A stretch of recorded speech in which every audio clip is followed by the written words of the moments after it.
Book of Numbers, chapter 1. And the Lord spoke to Moses in the desert of Sinai in the tabernacle of the covenant, the first day of the 2nd month, the 2nd year of their going out of Egypt, saying, Take the sum of all the congregation of the children of Israel by their families and houses, and the names of every one, as many as are of the male sex, from 20 years old and upwards, of all the men of Israel fit for war, and you shall number them by their troops, thou and Aaron. And there shall be with you the princes of the tribes and of the houses in their kindreds, whose names are these: of Reuben, Elisur the son of Sedior; of Simeon, Salamiel the son of Surisadai; 7 of Judah, Nahasson the son of Aminadab; 8 of Issachar, Nathanael the son of Suar; of Zabulon, Eliab the son of Helon; and of the sons of Joseph; of Ephraim, Elisama the son of Ammiud; of Manasseh, Gamaliel the son of Phatasor; of Benjamin, Abidan the son of Gideon; 12 of Dan, Ahiezer the son of Ammissadai; 13 of Aser, Phagiel the son of Ochran; of Gad, Eliasaph the son of Duel; of Naphtali, Ahira the son of Enan. These are the most noble princes of the multitude by their tribes and kindreds, and the chiefs of the army of Israel, whom Moses and Aaron took with all the multitude of the common people, and assembled them on the first day of the 2nd month, reckoning them up by the kindreds and houses and families and heads, and names of every one from 20 years old and upward, as the Lord had commanded Moses. And they were numbered in the desert of Sinai. Of Reuben, the eldest son of Israel, by their generations and families and houses and names of every head, all that were of the male sex, from 20 years old and upward, that were able to go forth to war, were 46,500. Of the sons of Simeon, by their generations and families, and houses of their kindreds, were reckoned up by the names and heads of every one, all that were of the male sex, from 20 years old and upward, that were able to go forth to war, 59,300.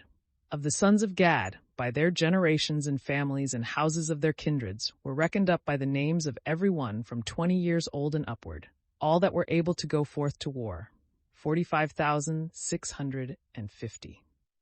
26 of the sons of Judah, by their generations and families and houses of their kindreds, by the names of every one from 20 years old and upward, all that were able to go forth to war, were reckoned up 74,600.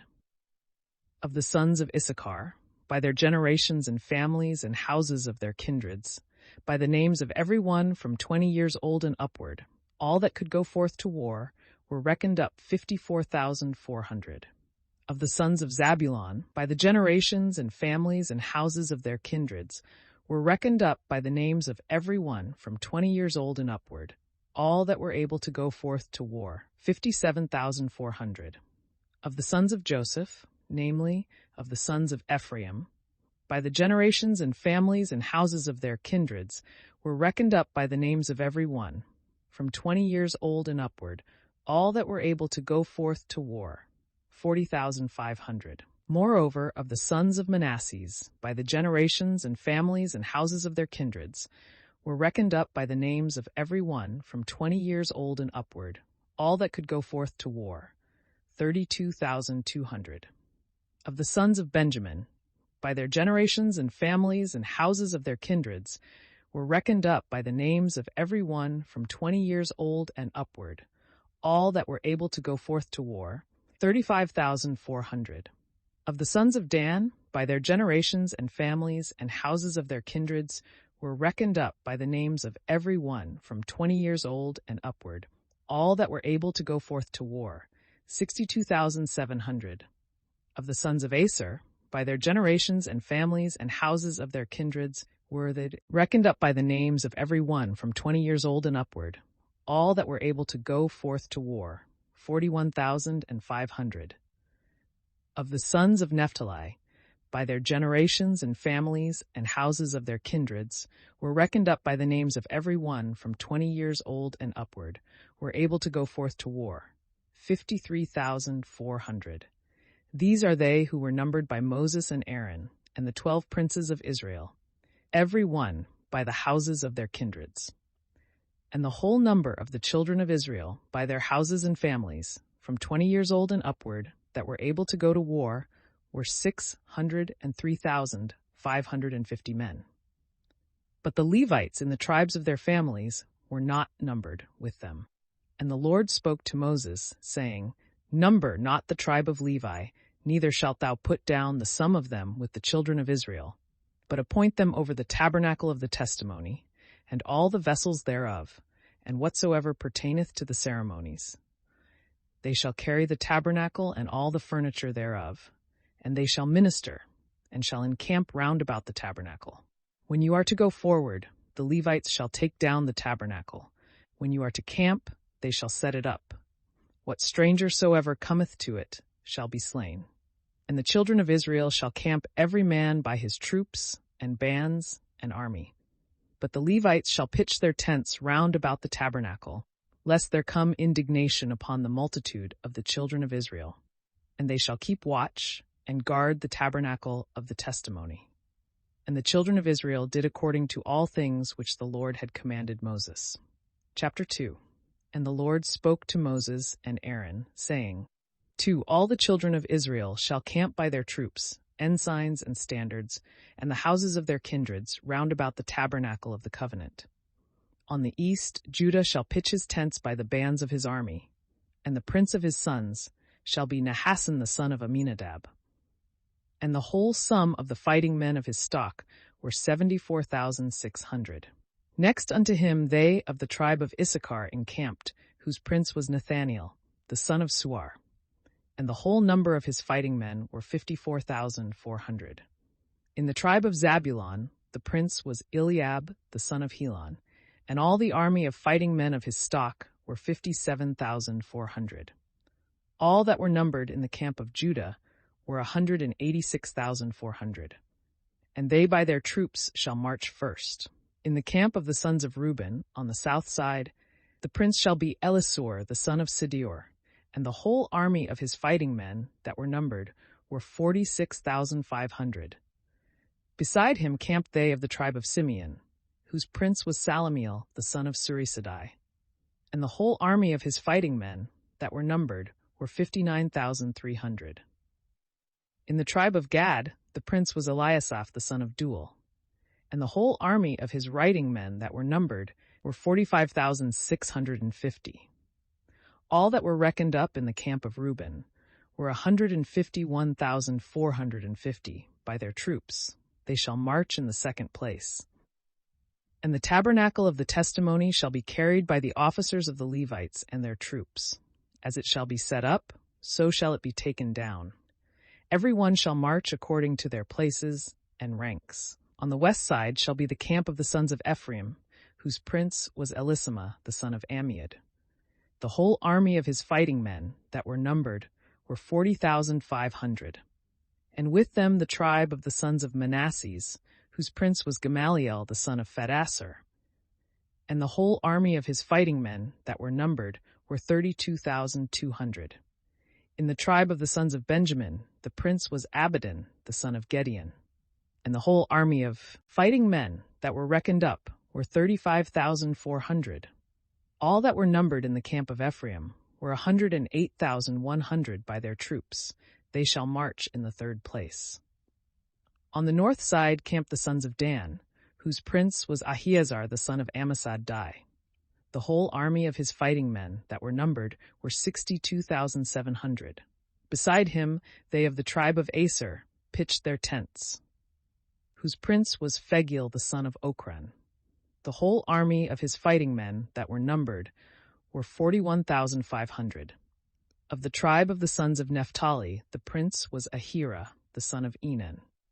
The whole army of his fighting men were 53,400. All that were numbered in the camp of Dan were 157,600, and they shall march last. This is the number of the children of Israel, of their army, divided according to the houses of their kindreds and their troops, 603,550. And the Levites were not numbered among the children of Israel, for so the Lord had commanded Moses. And the children of Israel did according to all things that the Lord had commanded. They camped by their troops and marched by the families and houses of their fathers. Chapter 3. These are the generations of Aaron and Moses in the day that the Lord spoke to Moses in Mount Sinai.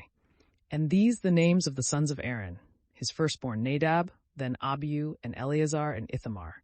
These the names of the sons of Aaron, the priests that were anointed, and whose hands were filled and consecrated to do the functions of priesthood. Now Nadab and Abihu died without children when they offered strange fire before the Lord in the desert of Sinai, and Eleazar and Ithamar performed the priestly office in the presence of Aaron their father. And the Lord spoke to Moses, saying, Bring the tribe of Levi, and make them stand in the sight of Aaron the priest to minister to him, and let them watch, and observe whatsoever appertaineth to the service of the multitude before the tabernacle of the testimony, and let them keep the vessels of the tabernacle, serving in the ministry thereof. And thou shalt give the Levites for a gift to Aaron and to his sons, to whom they are delivered by the children of Israel. But thou shalt appoint Aaron and his sons over the service of priesthood. The stranger that approacheth to minister shall be put to death.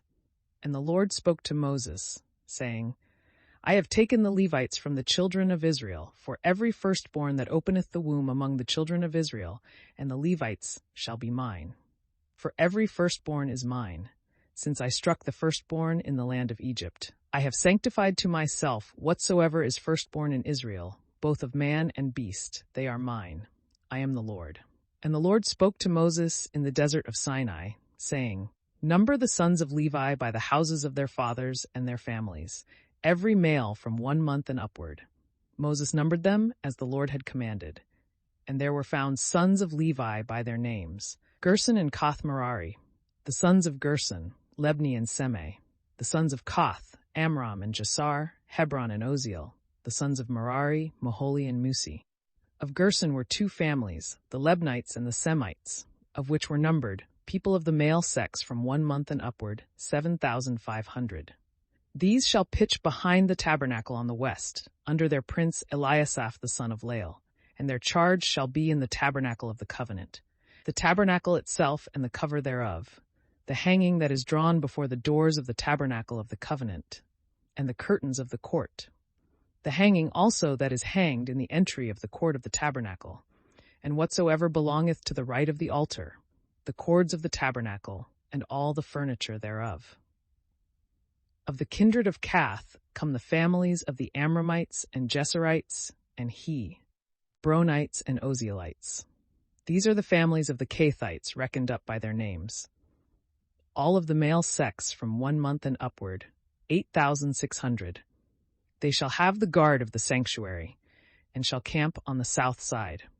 And their prince shall be Elisaphan the son of Oziel.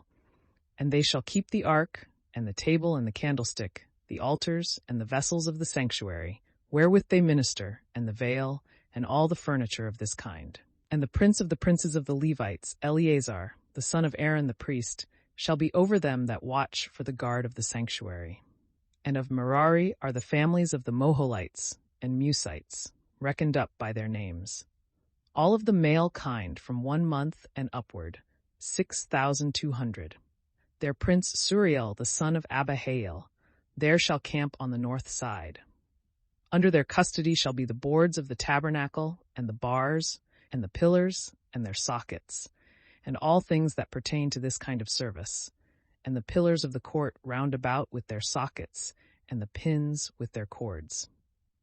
Before the tabernacle of the covenant, that is to say, on the east side, shall Moses and Aaron camp, with their sons, having the custody of the sanctuary in the midst of the children of Israel. What stranger soever cometh unto it shall be put to death. All the Levites that I Moses and Aaron numbered, according to the precept of the Lord, by their families, of the male kind from 1 month and upward, were 22,000. And the Lord said to Moses, Number the firstborn of the male sex of the children of Israel, from 1 month and upward, and thou shalt take the sum of them. And thou shalt take the Levites to me for all the firstborn of the children of Israel. I am the Lord. And their cattle for all the firstborn of the cattle of the children of Israel. Moses reckoned up, as the Lord had commanded, the firstborn of the children of Israel. And the males by their names, from 1 month and upward, were 22,273. And the Lord spoke to Moses, saying, Take the Levites for the firstborn of the children of Israel, and the cattle of the Levites for their cattle, and the Levites shall be mine. I am the Lord. But for the price of the 273 of the firstborn of the children of Israel, that exceed the number of the Levites, thou shalt take 5 cycles for every bead, according to the weight of the sanctuary. A cycle hath 20 obols. And thou shalt give the money to Aaron and his sons, the price of them that are above. Moses therefore took the money of them that were above, and whom they had redeemed from the Levites, for the firstborn of the children of Israel, 1,365 sickles, according to the weight of the sanctuary, and gave it to Aaron and his sons, according to the word that the Lord had commanded him. Chapter 4. And the Lord spoke to Moses and Aaron, saying, Take the sum of the sons of Kath from the midst of the Levites, by their houses and families, from 30 years old and upward, to 50 years old, of all that go in to stand and to minister in the tabernacle of the covenant. This is the service of the sons of Kath. When the camp is to set forward, Aaron and his sons shall go into the tabernacle of the covenant, and the holy of holies, and shall take down the veil that hangeth before the door, and shall wrap up the ark of the testimony in it, and shall cover it again with a cover of violet skins, and shall spread over it a cloth all of violet, and shall put in the bars.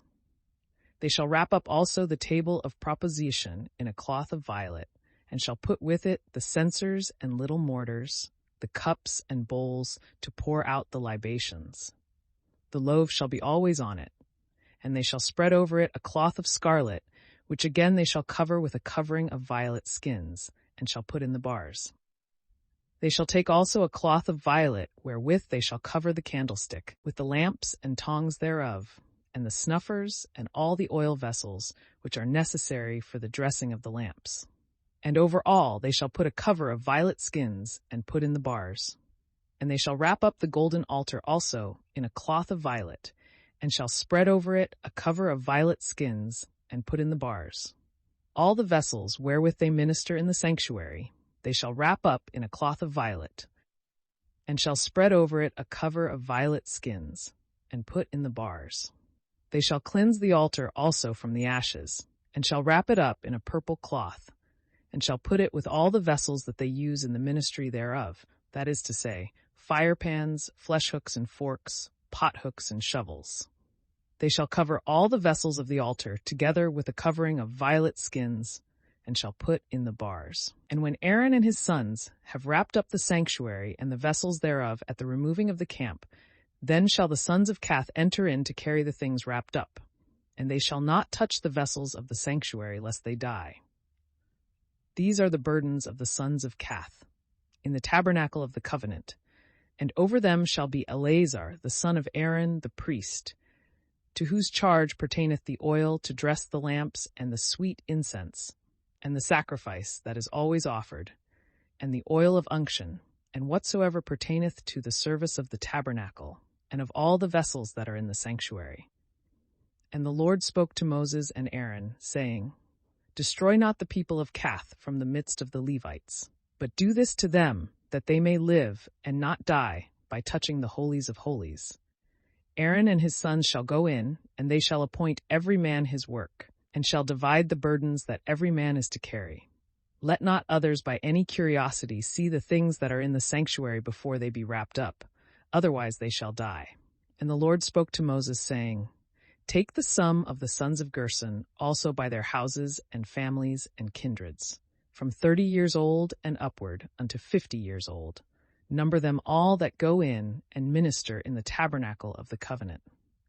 This is the office of the family of the Gershonites, to carry the curtains of the tabernacle and the roof of the covenant, the other covering, and the violet covering over all, and the hanging that hangeth in the entry of the tabernacle of the covenant, the curtains of the court, and the veil in the entry that is before tabernacle. All things that pertain to the altar, the cords, and the vessels of the ministry, the sons of Gershon shall carry, by the commandment of Aaron and his sons, and each man shall know to what burden he must be assigned. This is the service of the family of the Gershonites in the tabernacle of the covenant, and they shall be under the hand of Ithamar, the son of Aaron the priest. Thou shalt reckon up the sons of Merari also by the families and houses of their fathers. 30. From 30 years old and upward unto 50 years old, all that go into the office of their ministry, and to the service of the covenant of the testimony. These are their burdens. They shall carry the boards of the tabernacle and the bars thereof, the pillars and their sockets.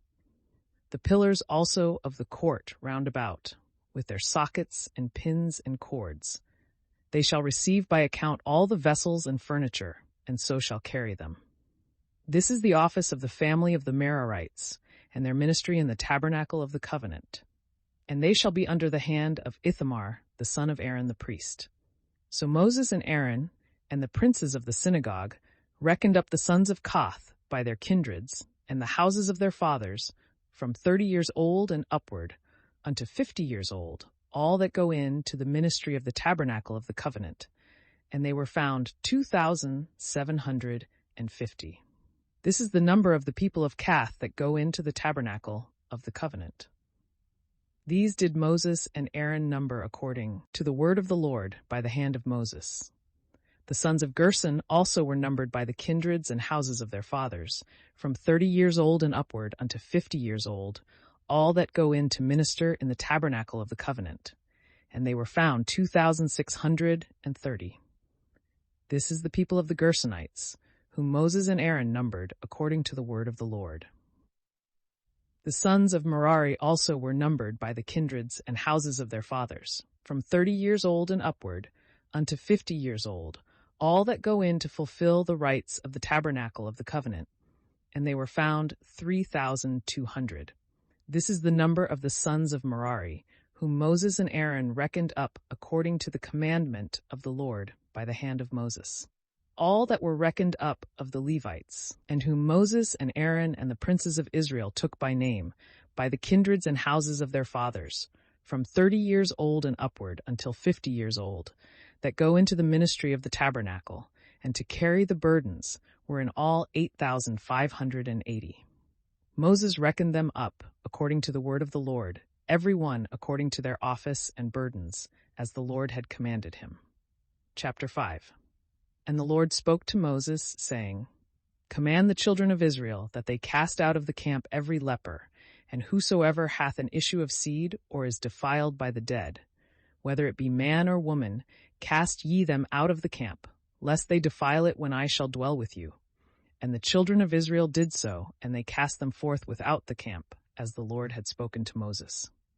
And the Lord spoke to Moses, saying, Say to the children of Israel, When a man or woman shall have committed any of all the sins that men are wont to commit, and by negligence shall have transgressed the commandment of the Lord, and offended, they shall confess their sin, and restore the principal itself, and the fifth part over and above, to him against whom they have sinned. But if there be no one to receive it, they shall give it to the Lord, and it shall be the priest's, besides the ram that is offered for expiation, to be an atoning sacrifice. All the firstfruits also, which the children of Israel offer, belong to the priest. And whatsoever is offered into the sanctuary by every one, and is delivered into the hands of the priest, it shall be his. And the Lord spoke to Moses, saying, Speak to the children of Israel, and thou shalt say to them, The man whose wife shall have gone astray, and contemning her husband, 13, shall have slept with another man, and her husband cannot discover it, but the adultery is secret, and cannot be proved by witnesses, because she was not found in the adultery. If the spirit of jealousy stir up the husband against his wife, who either is defiled, or is charged with false suspicion, he shall bring her to the priest, and shall offer an oblation for her, the 10th part of a measure of barley meal. He shall not pour oil thereon, nor put frankincense upon it, because it is a sacrifice of jealousy, and an oblation searching out adultery. The priest therefore shall offer it, and set it before the Lord. And he shall take holy water in an earthen vessel, and he shall cast a little earth of the pavement of the tabernacle into it. And when the woman shall stand before the Lord, he shall uncover her head, and shall put on her hands the sacrifice of remembrance, and the oblation of jealousy. And he himself shall hold the most bitter waters, whereon he hath heaped curses with execration. And he shall adjure her, and shall say, If another man hath not slept with thee, and if thou be not defiled by forsaking thy husband's bed, these most bitter waters, on which I have heaped curses, shall not hurt thee. But if thou hast gone aside from thy husband, and art defiled, and hast lain with another man, these curses shall light upon thee. The Lord make thee a curse and an example for all among his people. May he make thy thigh to rot, and may thy belly swell and burst asunder. Let the cursed waters enter into thy belly, and may thy womb swell and thy thigh rot. And the woman shall answer, Amen, Amen. And the priest shall write these curses in a book, and shall wash them out with the most bitter waters, upon which he hath heaped the curses, and he shall give them her to drink. And when she hath drunk them up, the priest shall take from her hand the sacrifice of jealousy, and shall elevate it before the Lord, and shall put it upon the altar. Yet so as first, to take a handful of the sacrifice of that which is offered, and burn it upon the altar, and so give the most bitter waters to the woman to drink.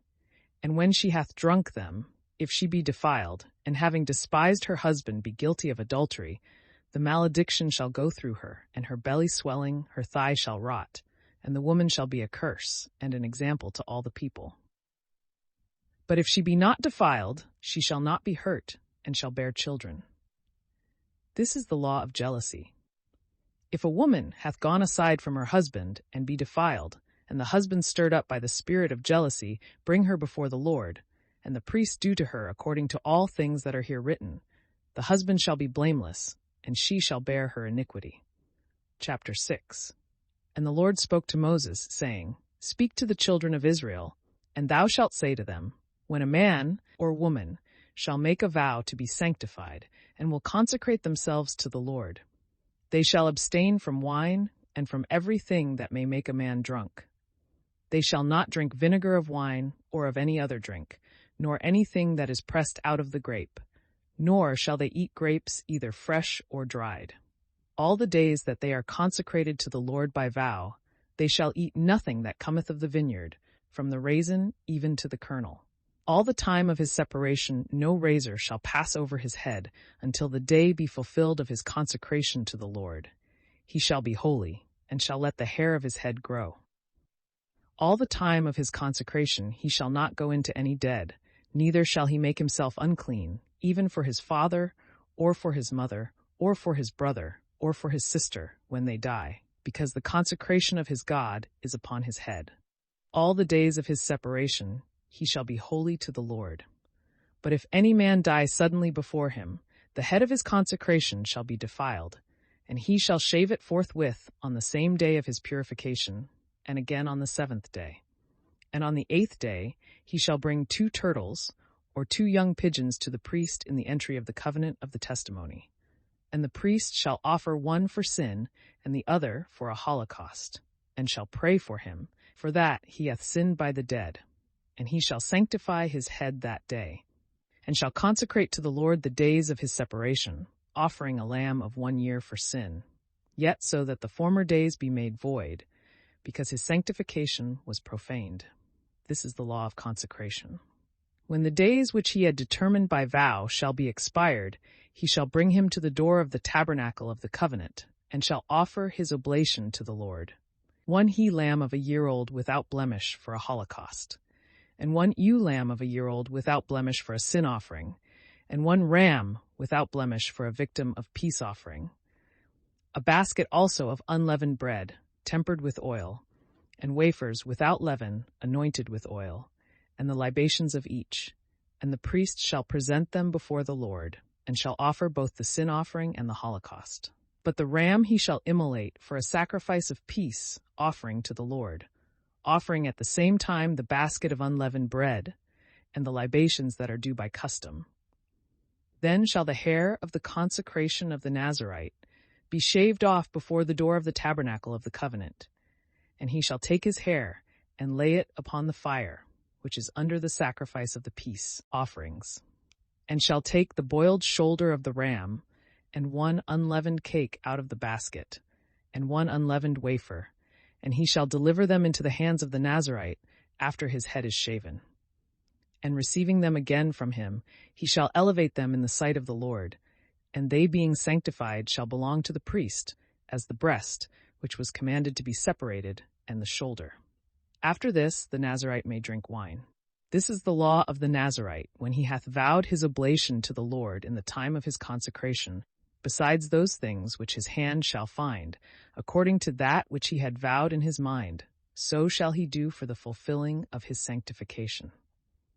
And the Lord spoke to Moses, saying, Say to Aaron and his sons, Thus shall you bless the children of Israel, and you shall say to them, The Lord bless thee, and keep thee. The Lord show his face to thee, and have mercy on thee. The Lord turn his countenance to thee, and give thee peace. And they shall invoke my name upon the children of Israel, and I will bless them. Chapter 7. And it came to pass in the day that Moses had finished the tabernacle, and set it up, and had anointed and sanctified it with all its vessels, the altar likewise and all the vessels thereof. The princes of Israel and the heads of the families in every tribe, who were the rulers of them who had been numbered, offered their gifts before the Lord. 6 wagons covered, and 12 oxen. 2 princes offered 1 wagon, and each one an ox, and they offered them before the tabernacle. And the Lord said to Moses, Receive them from them to serve in the ministry of the tabernacle, and thou shalt deliver them to the Levites according to the order of their ministry. Moses therefore, receiving the wagons and the oxen, delivered them to the Levites. 2 wagons and 4 oxen he gave to the sons of Gershon, according to their necessity. The other 4 wagons and 8 oxen he gave to the sons of Merari, according to their offices and service, under the hand of Ithamar the son of Aaron the priest. But to the sons of Kohath he gave no wagons or oxen, because they serve in the sanctuary and carry their burdens upon their own shoulders. And the princes offered for the dedication of the altar on the day when it was anointed, their oblation before the altar. And the Lord said to Moses, Let each of the princes one day after another offer their gifts for the dedication of the altar. The first day, Nahasson the son of Amminadab of the tribe of Judah offered his offering. And his offering was a silver dish weighing 130 cycles, a silver bowl of 70 cycles according to the weight of the sanctuary, both full of flour, tempered with oil for a sacrifice, a little mortar of 10 sickles of gold full of incense, an ox of the herd, and a ram and lamb of a year old for a holocaust, and a buck goat for sin, and for the sacrifice of peace offerings, 2 oxen, 5 rams, 5 he-goats, 5 lambs of a year old. This was the offering of Nahasson, the son of Amminadab. The second day, Nathaniel, the son of Suar, prince of the tribe of Issachar, made his offering, 19, a silver dish weighing 130 sickles, a silver bowl of 70 cycles, according to the weight of the sanctuary, both full of flour tempered with oil for a sacrifice, a little mortar of gold weighing 10 sickles full of incense, an ox of the herd, and a ram and a lamb of a year old for a holocaust, and a buck goat for sin, and for the sacrifice of peace offerings, 2 oxen, 5 rams, 5 buck goats, 5 lambs of a year old. This was the offering of Nathaniel, the son of Suar. The third day, the prince of the sons of Zabulon, Eliab the son of Helon, offered a silver dish weighing 130 cycles, a silver bowl of 70 sickles by the weight of the sanctuary, both full of flour tempered with oil for a sacrifice, a little mortar of gold weighing 10 cycles full of incense, an ox of the herd and a ram and a lamb of a year old for a holocaust, and a buck goat for sin, and for the sacrifice of peace offerings, 2 oxen, 5 rams, 5 buck goats, 5 lambs of a year old. This is the oblation of Eliab, the son of Helon. The fourth day, the prince of the sons of Reuben, Elisur the son of Sedir, offered a silver dish weighing 130 sickles, a silver bowl of 70 sickles, according to the weight of the sanctuary, both full of flour tempered with oil for a sacrifice, a little mortar of gold weighing 10 sickles full of incense, an ox of the herd and a ram and a lamb of a year old for a holocaust, and a buck goat for sin, and for victims of peace offerings 2 oxen, 5 rams, 5 buck goats, 5 lambs of a year old. This was the offering of Elisur the son of Sedir. The fifth day, the prince of the sons of Simeon, Salamiel the son of Surisadai, offered a silver dish weighing 130 sickles, a silver bowl of 70 sickles after the weight of the sanctuary, both full of flour tempered with oil for a sacrifice, a little mortar of gold weighing 10 sickles full of incense, an ox of the herd, and a ram and a lamb of a year old for a holocaust, and a buck goat for sin, and for sacrifices of peace offerings, 2 oxen, 5 rams, 5 buck goats, 5 lambs of a year old. This was the offering of Salamiel, the son of Surisadai.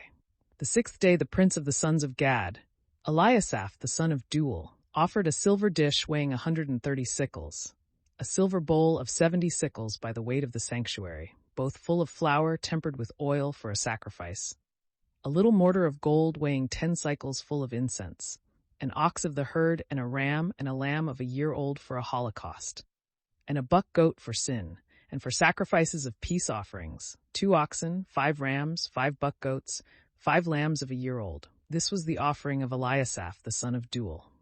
The 7th day, the prince of the sons of Ephraim, Elisama, the son of Ammiud, offered a silver dish weighing 130 cycles, a silver bowl of 70 cycles, according to the weight of the sanctuary, both full of flour, tempered with oil for a sacrifice, a little mortar of gold weighing 10 cycles full of incense, an ox of the herd, and a ram and a lamb of a year old for a holocaust, and a buck goat for sin, and for sacrifices of peace offerings, 2 oxen, 5 rams, 5 buck goats, 5 lambs of a year old. This was the offering of Elisama, the son of Ammiud.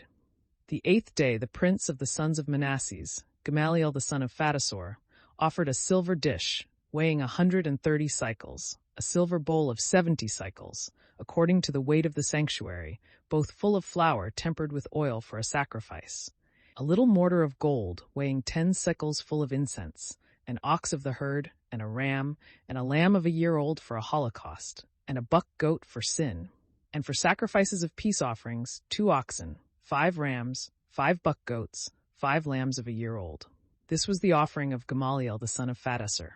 The 9th day the prince of the sons of Benjamin, Abidan the son of Gideon, offered a silver dish weighing 130 cycles, a silver bowl of 70 cycles by the weight of the sanctuary, both full of flour tempered with oil for a sacrifice, a little mortar of gold weighing 10 cycles full of incense, an ox of the herd, and a ram and a lamb of a year old for a holocaust, and a buck goat for sin, and for sacrifices of peace offerings, 2 oxen, 5 rams, 5 buck goats, 5 lambs of a year old. This was the offering of Abidan the son of Gideon.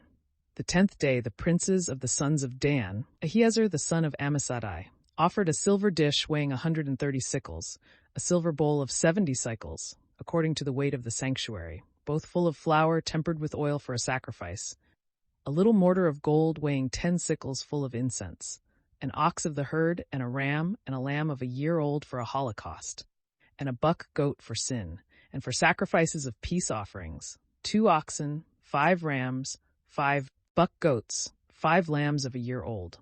This was the offering of Ahiezer the son of Ammissaddai.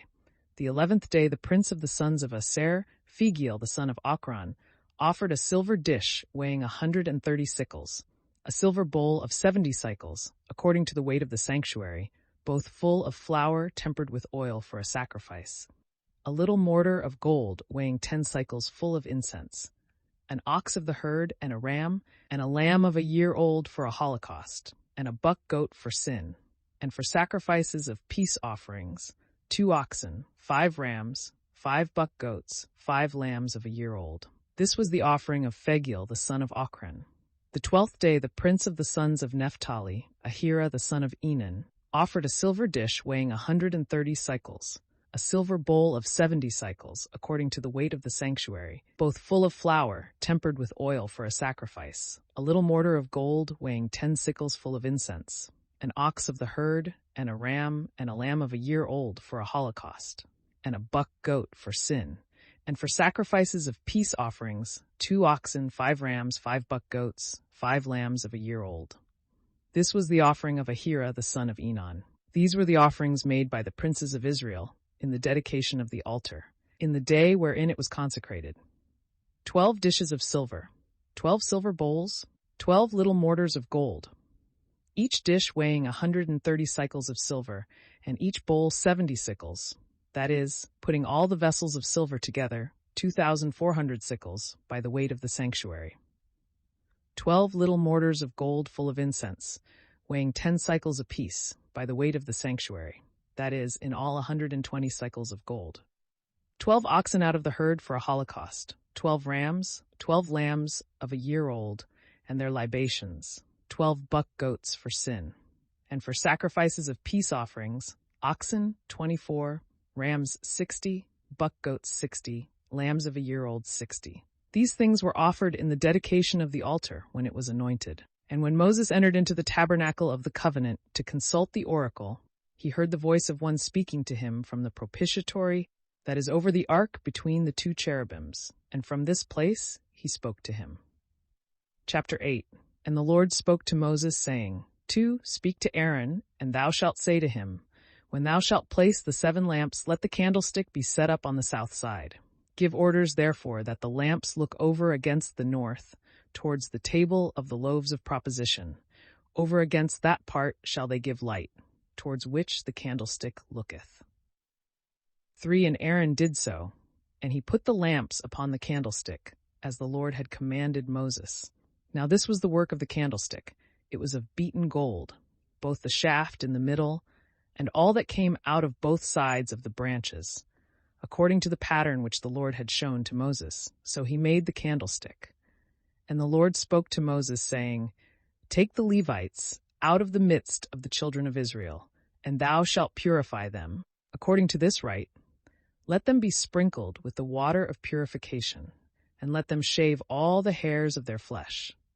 And when they shall have washed their garments, and are cleansed, they shall take an ox of the herd, and for the offering thereof fine flour tempered with oil.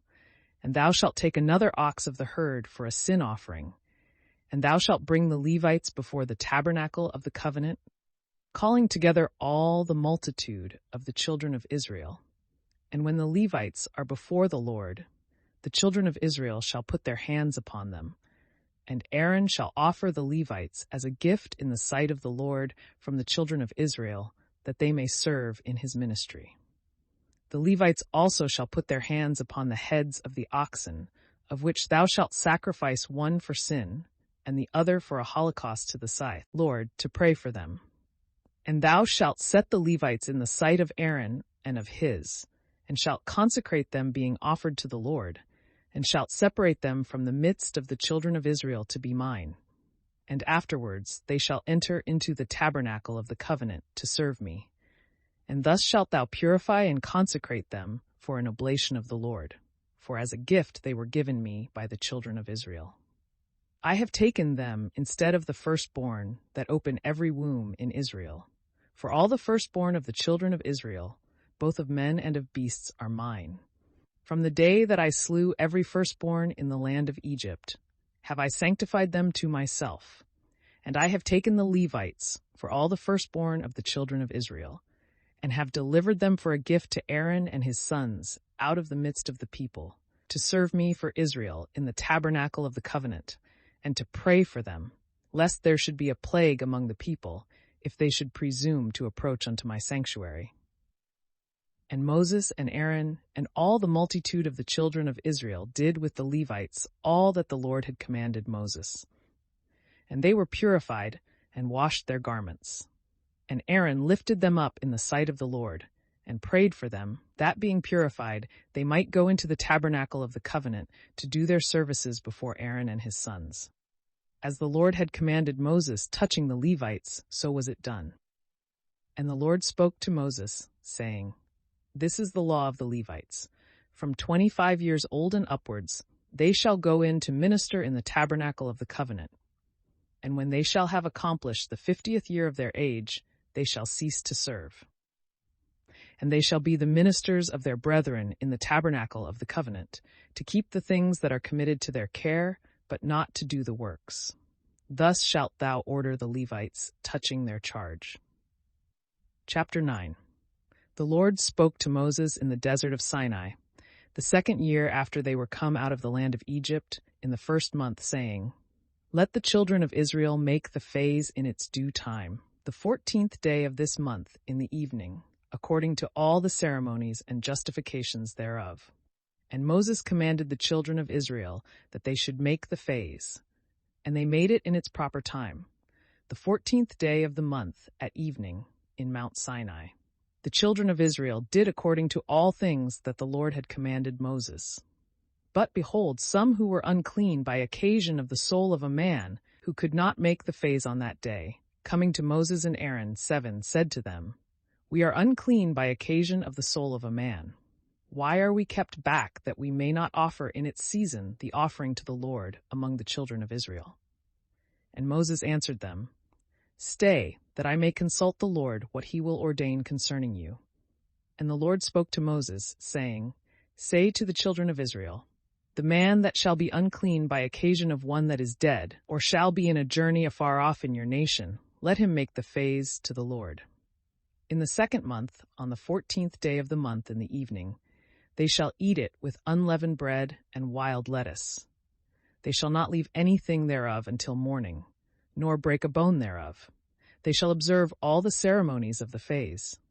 But if any man is clean, and was not on a journey, and did not make the phase, that soul shall be cut off from among his people, because he offered not sacrifice to the Lord in due season. He shall bear his sin. The sojourner also, and the stranger, if they be among you, shall make the phase to the Lord according to the ceremonies and justifications thereof. The same ordinances shall be with you both for the stranger and for him that was born in the land. Now on the day that the tabernacle was reared up, a cloud covered it. But from the evening there was over the tabernacle, as it were, the appearance of fire until the morning. So it was always, by day the cloud covered it, and by night, as it were, the appearance of fire. And when the cloud that covered the tabernacle was taken up, then the children of Israel marched forward, and in the place where the cloud stood still, there they camped. At the commandment of the Lord they marched, and at his commandment they pitched the tabernacle. All the days that the cloud abode over the tabernacle, they remained in the same place. And if it was so that it continued over it a long time, the children of Israel kept the watches of the Lord, and marched not, for as many days soever as the cloud stayed over the tabernacle. At the commandment of the Lord they pitched their tents, and at his commandment they took them down. If the cloud tarried from evening until morning, and immediately at break of day left the tabernacle, they marched forward. And if it departed after a day and a night, they took down their tents. But if it remained over the tabernacle for 2 days, or a month, or a longer time, the children of Israel remained in the same place, and marched not. But immediately, as soon as it departed, they removed the camp. By the word of the Lord they pitched their tents, and by his word they marched, and kept the watches of the Lord according to his commandment by the hand of Moses. Chapter 10. And the Lord spoke to Moses, saying, Make thee 2 trumpets of beaten silver, wherewith thou mayest call together the multitude when the camp is to be removed. And when thou shalt sound the trumpets, all the multitude shall gather unto thee to the door of the tabernacle of the covenant. If thou sound but once, the princes and the heads of the multitude of Israel shall come to thee. But if the sound of the trumpets be longer, and with interruptions, they that are on the east side shall first go forward. And at the second sounding and like noise of the trumpet, they who lie on the south side shall take up their tents. And after this manner shall the rest do, when the trumpets shall sound for a march. But when the people is to be gathered together, the sound of the trumpets shall be plain, and they shall not make a broken sound. And the sons of Aaron the priest shall sound the trumpets, and this shall be an ordinance forever in your generations. If you go forth to war out of your land against the enemies that fight against you, you shall sound aloud with the trumpets, and there shall be a remembrance of you before the Lord your God, that you may be delivered out of the hands of your enemies. If at any time you shall have a banquet, and on your festival days, and on the first days of your months, you shall sound the trumpets over the holocausts and the sacrifices of peace offerings, that they may be to you for a remembrance of your God. I am the Lord your God. The 2nd year, in the 2nd month, the 20th day of the month, the cloud was taken up from the tabernacle of the covenant. And the children of Israel marched by their troops from the desert of Sinai, and the cloud rested in the wilderness of Paran. And the first went forward, according to the commandment of the Lord, by the hand of Moses. 15. The sons of Judah by their troops, whose prince was Nahasson, the son of Amminadab. In the tribe of the sons of Issachar, the prince was Nathaniel, the son of Suar. In the tribe of Zabulon, the prince was Eliab, the son of Helon. And the tabernacle was taken down, and the sons of Gerson and Merari set forward bearing it. And the sons of Reuben also marched by their troops and ranks, whose prince was Helasar, the son of Sedir. And in the tribe of Simeon, the prince was Salamiel, the son of Surasadai. And in the tribe of Gad, the prince was Eliasaph, the son of Duel. Then the Kathites also marched, carrying the sanctuary. So long was the tabernacle carried, till they came to the place of setting it up. The sons of Ephraim also moved their camp by their troops, in whose army the prince was Elisama, the son of Ammiud. And in the tribe of the sons of Manasseh, the prince was Gamaliel, the son of Phaddasur. And in the tribe of Benjamin, the prince was Abidan, the son of Gideon. The last of all the camp marched the sons of Dan by their troops, in whose army the prince was Ahiezer, the son of Ammissadai. And in the tribe of the sons of Aser, the prince was Phegiel, the son of Okran. And in the tribe of the sons of Naphtali, the prince was Ahira, the son of Enan. This was the order of the camps and marches of the children of Israel by their troops when they set forward. And Moses said to Hobab, the son of Regel the Midianite, his kinsman, "We are going towards the place which the Lord will give us. Come with us, that we may do thee good, for the Lord hath promised good things to Israel." But he answered him, "I will not go with thee, but I will return to my country, wherein I was born." And he said, "Do not leave us, for thou knowest in what places we should encamp in the wilderness, and thou shalt be our guide. And if thou comest with us, we will give thee what is the best of the riches which the Lord shall deliver to us." So they marched from the mount of the Lord 3 days' journey, and the ark of the covenant of the Lord went before them for 3 days, providing a place for the camp. The cloud also of the Lord was over them by day when they marched. And when the ark was lifted up, Moses said, "Arise, O Lord, and let thy enemies be scattered, and let them that hate thee flee from before thy face." And when it was set down, he said, "Return, O Lord, to the multitude of the host of Israel." Chapter 11. In the meantime there arose a murmuring of the people against the Lord, as it were repining at their fatigue. And when the Lord heard it, he was angry. And the fire of the Lord being kindled against them, devoured them that were at the uttermost part of the camp. And when the people cried to Moses, Moses prayed to the Lord, and the fire was swallowed up. And he called the name of that place, the Burning, for that the fire of the Lord had been kindled against them. For a mixed multitude of people that came up with them burned with desire, sitting and weeping, the children of Israel also being joined with them, and said, "Who shall give us flesh to eat? We remember the fish that we ate in Egypt free cost. The cucumbers come into our mind, and the melons, and the leeks, and the onions, and the garlic. Our soul is dry, our eyes behold nothing else but manna." Now the manna was like coriander seed, of the color of bdellium.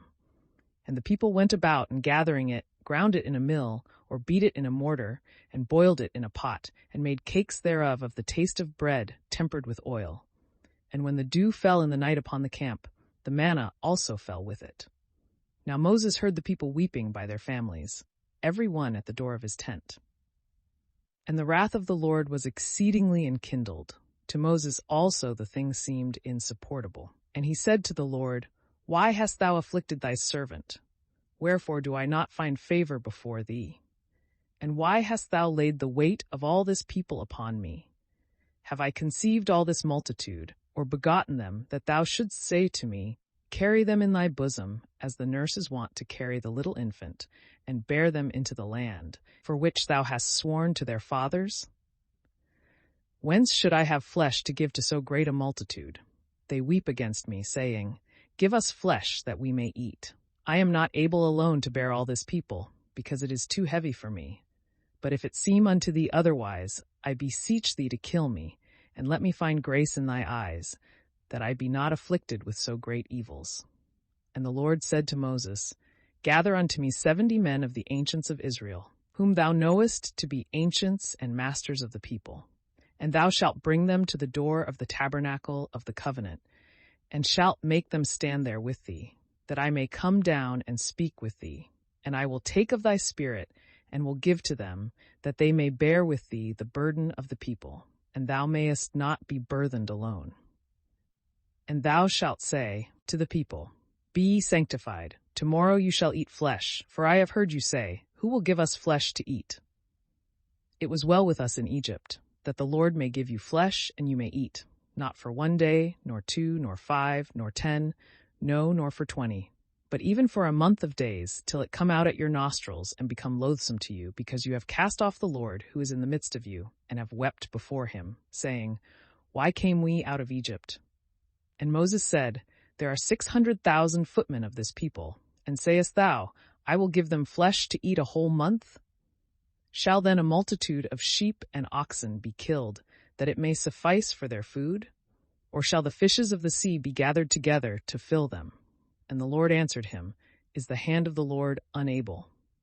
Thou shalt presently see whether my word shall come to pass or no. Moses therefore came and told the people the words of the Lord, and assembled 70 men of the ancients of Israel, and made them to stand about the tabernacle. And the Lord came down in a cloud, and spoke to him, taking away of the spirit that was in Moses, and giving to the 70 men. And when the Spirit had rested on them, they prophesied, nor did they cease afterwards. Now there remained in the camp 2 of the men, of whom one was called Eldad, and the other Medad, upon whom the Spirit rested, for they also had been enrolled, but were not gone forth to the tabernacle. And when they prophesied in the camp, there ran a young man, and told Moses, saying, Eldad and Medad prophesy in the camp. Forthwith Josue the son of Nun, the minister of Moses, and chosen out of many, said, My lord Moses forbid them. But he said, Why hast thou emulation for me? Oh, that all the people might prophesy, and that the Lord would give them his spirit. And Moses returned with the ancients of Israel into the camp. And a wind going out from the Lord, taking quails up beyond the sea, brought them, and cast them into the camp for the space of 1 day's journey, on every side of the camp round about, and they flew in the air 2 cubits high above the ground. The people therefore, rising up all that day and night, and the next day, gathered together of quails, he that did least 10 cores, and they dried them round about the camp. As yet the flesh was between their teeth, neither had that kind of meat failed, when behold the wrath of the Lord being provoked against the people, struck them with an exceeding great plague. And that place was called the graves of lust, for there they buried the people that had lusted. And departing from the graves of lust, they came unto Haseroth, and abode there. Chapter 12. And Mary and Aaron spoke against Moses, because of his wife the Ethiopian. And they said, Hath the Lord spoken by Moses only? Hath he not also spoken to us in like manner? And when the Lord heard this, for Moses was a man exceeding meek above all men that dwelt upon earth, immediately he spoke to him, and to Aaron and Mary, Come out, you 3, only to the tabernacle of the covenant.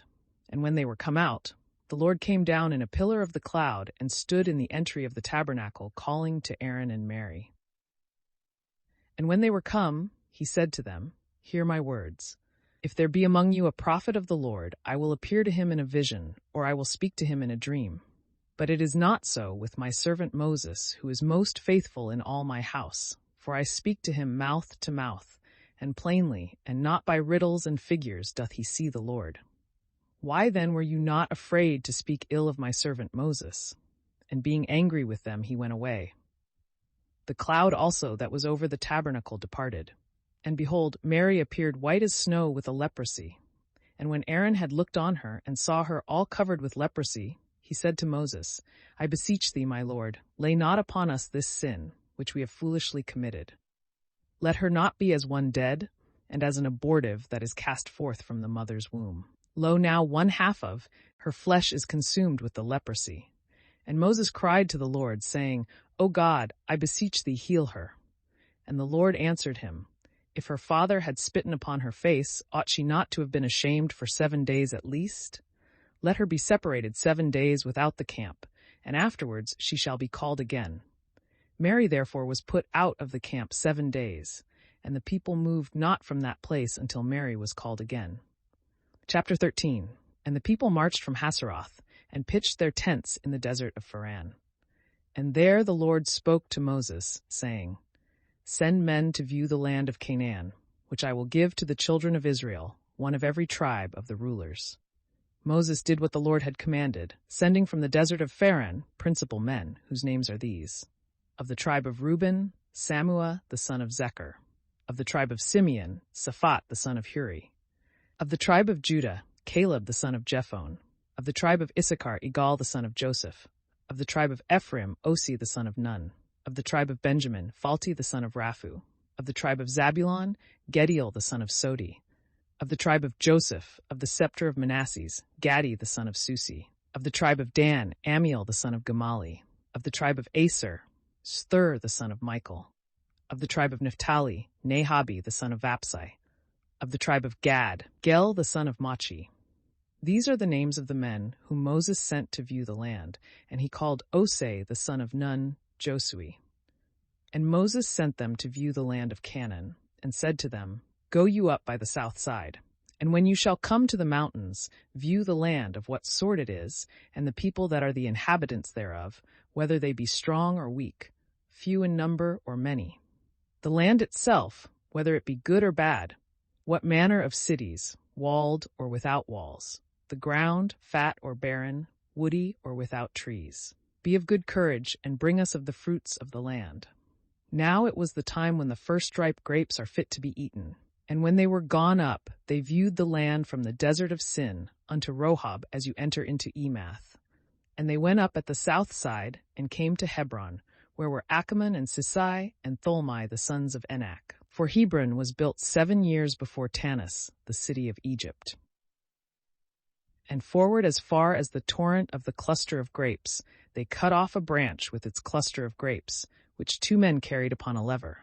They took also of the pomegranates and of the figs of that place, which was called Neheleskol, that is to say, the torrent of the cluster of grapes, because from thence the children of Israel had carried a cluster of grapes. And they that went to spy out the land returned after 40 days, having gone round all the country, and came to Moses and Aaron, and to all the assembly of the children of Israel, to the desert of Pharan, which is in Cades.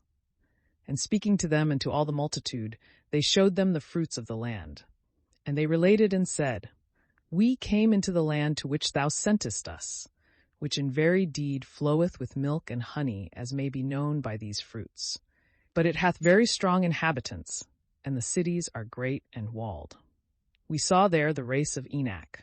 Amalek dwelleth in the south, the Hethite and the Jebusite and the Amorite in the mountains. But the Canaanite abideth by the sea and near the streams of the Jordan." In the meantime Caleb, to still the murmuring of the people that rose against Moses, said, "Let us go up and possess the land, for we shall be able to conquer it."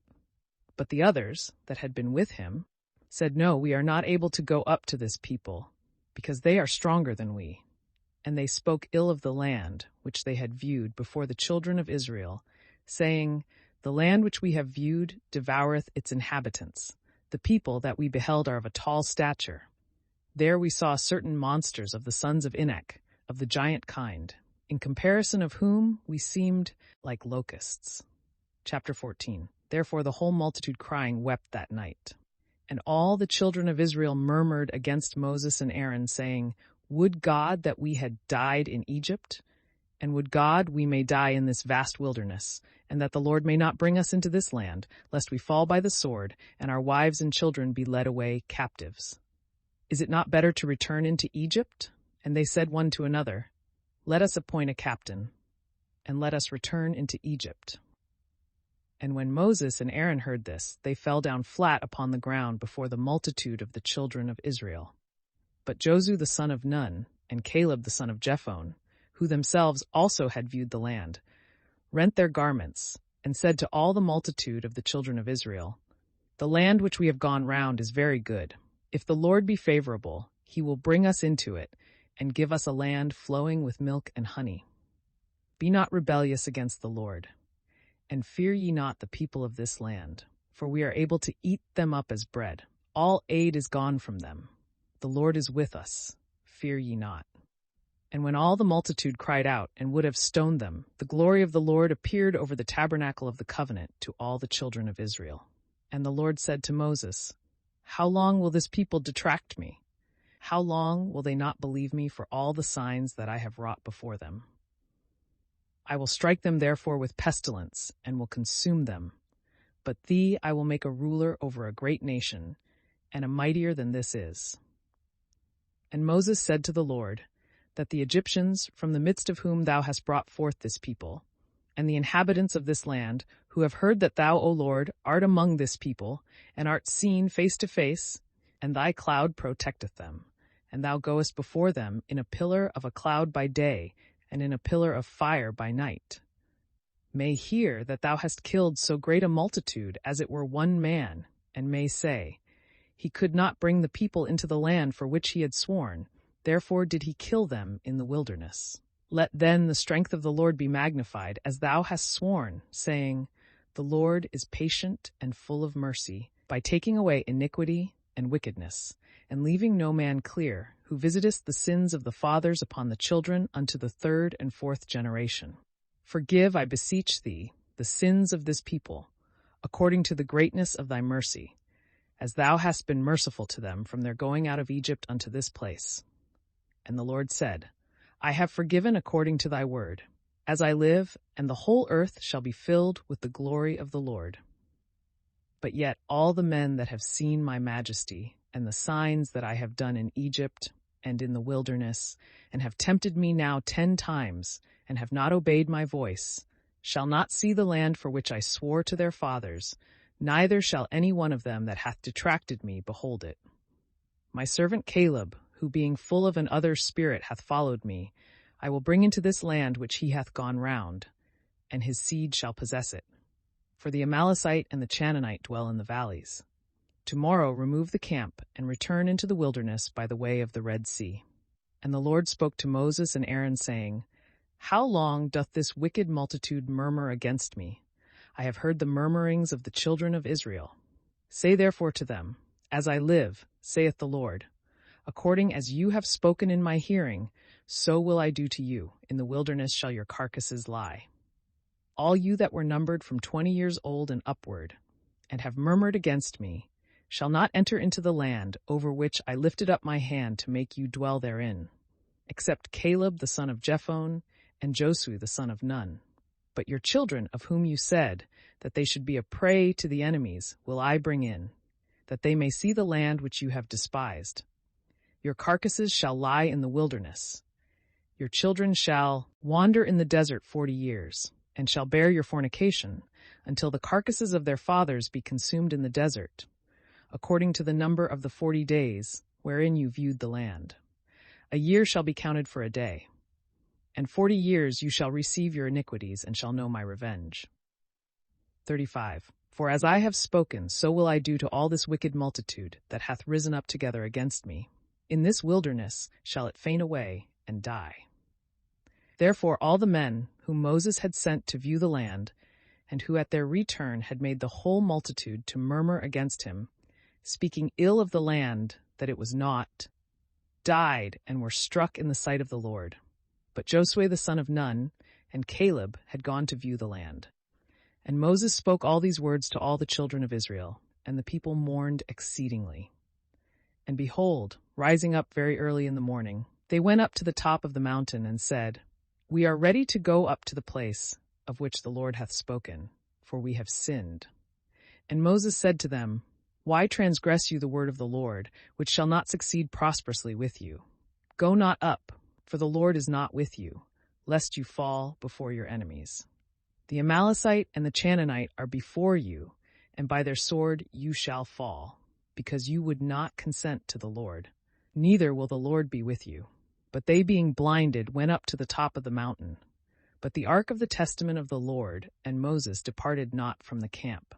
And the Amalekite came down, and the Canaanite that dwelt in the mountain, and smiting and slaying them pursued them as far as Hormah. Chapter 15. And the Lord spoke to Moses, saying, Speak to the children of Israel, and thou shalt say to them, When you shall be come unto the land of your habitation, which I will give you, and shall make an offering to the Lord for a holocaust or a victim, paying your vows, or voluntarily offering gifts, or in your solemnities burning a sweet savor unto the Lord, of oxen or of sheep. Whosoever immolateth the victim shall offer a sacrifice of fine flour, the 10th part of an ephah, tempered with the 4th part of a hin of oil. And he shall give the same measure of wine to pour out in libations for the holocaust, or for the victim. For every lamb, and for every ram, there shall be a sacrifice of flour of 2/10, which shall be tempered with the 3rd part of a hin of oil. And he shall offer the 3rd part the same measure of wine for the libation, for a sweet savor to the Lord. But when thou offerest a holocaust or sacrifice of oxen, to fulfill thy vow, or for victims of peace offerings, thou shalt give for every ox 3/10 of flour tempered with half a hin of oil, and wine for libations of the same measure, for an offering of most sweet savor to the Lord. Thus shalt thou do for every ox and ram and lamb and kid. Both they that are born in the land and the strangers shall offer sacrifices after the same rite. There shall be all one law and judgment, both for you and for them who are strangers in the land. And the Lord spoke to Moses, saying, Speak to the children of Israel, and thou shalt say to them, When you are come into the land which I will give you, and shall eat of the bread of that country, you shall separate firstfruits to the Lord of the things you eat. As you separate firstfruits of your barn floors, so also shall you give firstfruits of your dough to the Lord. And if through ignorance you omit any of these things, which the Lord hath spoken to Moses, and by him hath commanded you from the day that he began to command and thenceforward, and the multitude have forgotten to do it, they shall offer a calf out of the herd, a holocaust for a most sweet savor to the Lord, and the sacrifice and libations thereof, as the ceremonies require, and a buck goat for sin. And the priest shall pray for all the multitude of the children of Israel, and it shall be forgiven them, because they sinned ignorantly, offering notwithstanding a burnt offering to the falling Lord for themselves, and for their sin and their ignorance. And it shall be forgiven all the people of the children of Israel, and the strangers that sojourn among them, because it is the fault of all the people through ignorance. But if one soul shall sin ignorantly, he shall offer a she-goat of a year old for his sin, and the priest shall pray for him, because he sinned ignorantly before the Lord, and he shall obtain his pardon, and it shall be forgiven him. The same law shall be for all that sin by ignorance, whether they be natives or strangers. But the soul that committeth anything through pride, whether he be born in the land or a stranger, because he hath been rebellious against the Lord, shall be cut off from among his people, for he hath contemned the word of the Lord, and made void his precept. Therefore shall he be destroyed, and shall bear his iniquity.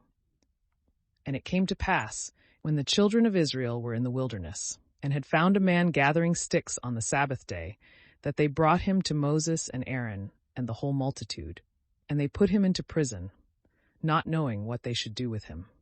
And the Lord said to Moses, Let that man die. Let all the multitude stone him without the camp. And when they had brought him out, they stoned him, and he died as the Lord had commanded. The Lord also said to Moses, Speak to the children of Israel, and thou shalt tell them to make to themselves fringes in the corners of their garments, putting in them ribands of blue, that when they shall see them, they may remember all the commandments of the Lord, and not follow their own thoughts and eyes going astray after divers things, but rather, being mindful of the precepts of the Lord, may do them and be holy to their God. I am the Lord your God, who brought you out of the land of Egypt, that I might be your God. Chapter 16. And behold, Kor the son of Isar, the son of Kath, the son of Levi, and Dathan and Abiram, the sons of Eliab, and Han the son of Pheleth of the children of Reuben, rose up against Moses, and with them 250 others of the children of Israel, leading men of the synagogue, and who in the time of assembly were called by name. And when they had stood up against Moses and Aaron, they said, Let it be enough for you, that all the multitude consisteth of holy ones, and the Lord is among them. Why lift you up yourselves above the people of the Lord? When Moses heard this, he fell flat on his face, and speaking to Kor and all the multitude, he said, In the morning the Lord will make known who belong to him, and the holy he will join to himself, and whom he shall choose, they shall approach to him. Do this therefore, take every man of you your censers, thou Kor, and all thy company, and putting fire in them tomorrow, put incense upon it before the Lord. And whomsoever he shall choose, the same shall be holy. You take too much upon you, ye sons of Levi. And he said again to Kor, Hear ye, sons of Levi. Is it a small thing unto you that the God of Israel hath spared you from all the people, and joined you to himself, that you should serve him in the service of the tabernacle, and should stand before the congregation of the people, and should minister to him? Did he therefore make thee and all thy brethren the sons of Levi to approach unto him, that you should challenge to yourselves the priesthood also, and that all thy company should stand against the Lord? For what is Aaron that you murmur against him? Then Moses sent to call Dathan and Abiram the sons of Eliab, but they answered, We will not come. Is it a small matter to thee that thou hast brought us out of a land that flowed with milk and honey, to kill us in the desert, except thou rule also like a lord over us? Thou hast brought us indeed into a land that floweth with rivers of milk and honey, and hast given us possessions of fields and vineyards.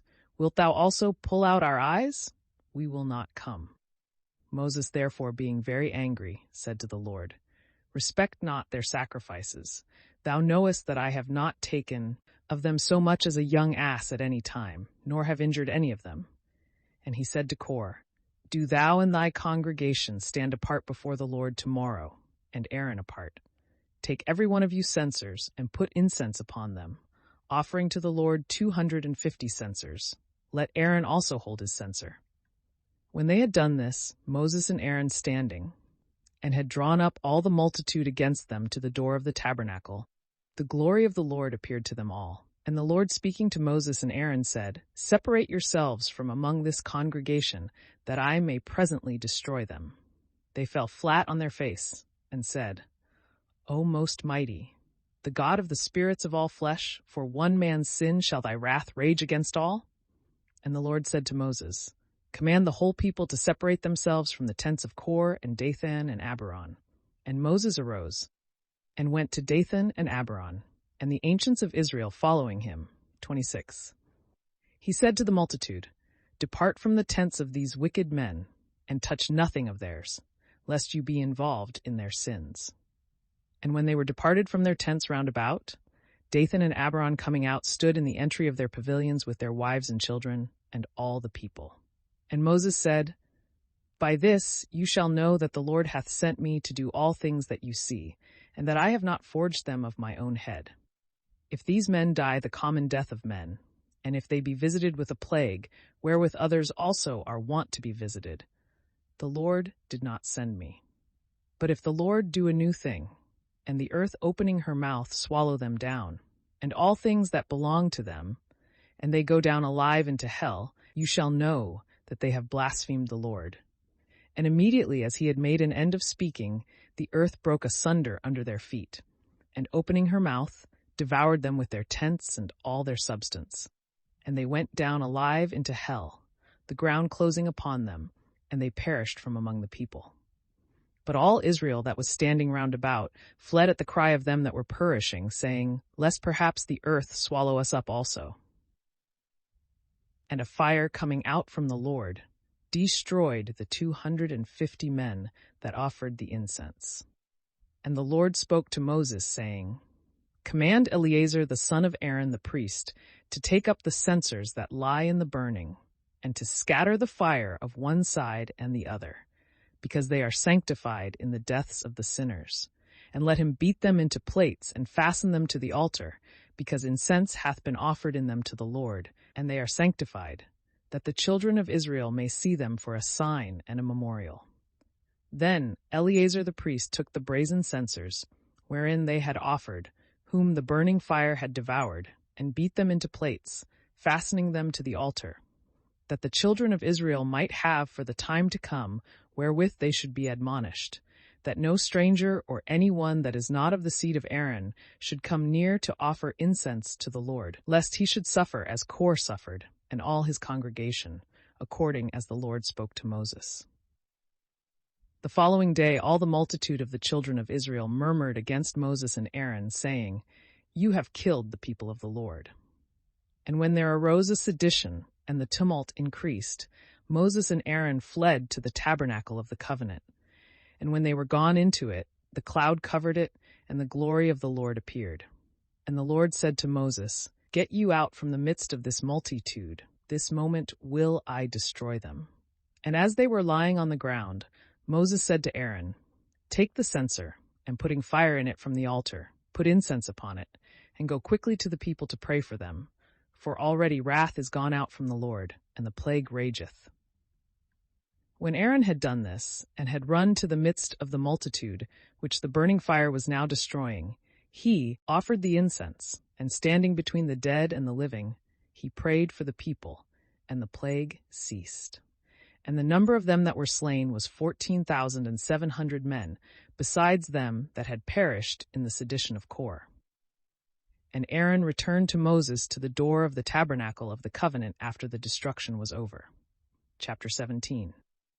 And the Lord spoke to Moses, saying, "Speak to the children of Israel, and take of every one of them a rod by their kindreds, of all the princes of the tribes, 12 rods, and write the name of every man upon his rod. And the name of Aaron shall be for the tribe of Levi, and 1 rod shall contain all their families. And thou shalt lay them up in the tabernacle of the covenant before the testimony, where I will speak to thee. Whomsoever of these I shall choose, his rod shall blossom. And I will make to cease from me the murmurings of the children of Israel, wherewith they murmur against you." And Moses spoke to the children of Israel, and all the princes gave him rods, 1 for every tribe, and there were 12 rods besides the rod of Aaron. And when Moses had laid them up before the Lord in the tabernacle of the testimony, he returned on the following day and found that the rod of Aaron for the house of Levi was budded, and that the buds swelling it hid bloomed blossoms, which spreading the leaves were formed into almonds. Moses therefore brought out all the rods from before the Lord to all the children of Israel, and they saw, and every one received their rods. And the Lord said to Moses, "Carry back the rod of Aaron into the tabernacle of the testimony, that it may be kept there for a token of the rebellious children of Israel, and that their complaints may cease from me lest they die." And Moses did as the Lord had commanded. And the children of Israel said to Moses, "Behold, we are consumed, we all perish. Whosoever approacheth to the tabernacle of the Lord, he dieth. Are we all to a man to be utterly destroyed?" Chapter 18. And the Lord said to Aaron, "Thou and thy sons and thy father's house with thee shall bear the iniquity of the sanctuary, and thou and thy sons with thee shall bear the sins of your priesthood. And take with thee thy brethren also of the tribe of Levi, and the scepter of thy father, and let them be ready in hand, and minister to thee. But thou and thy sons shall minister in the tabernacle of the testimony.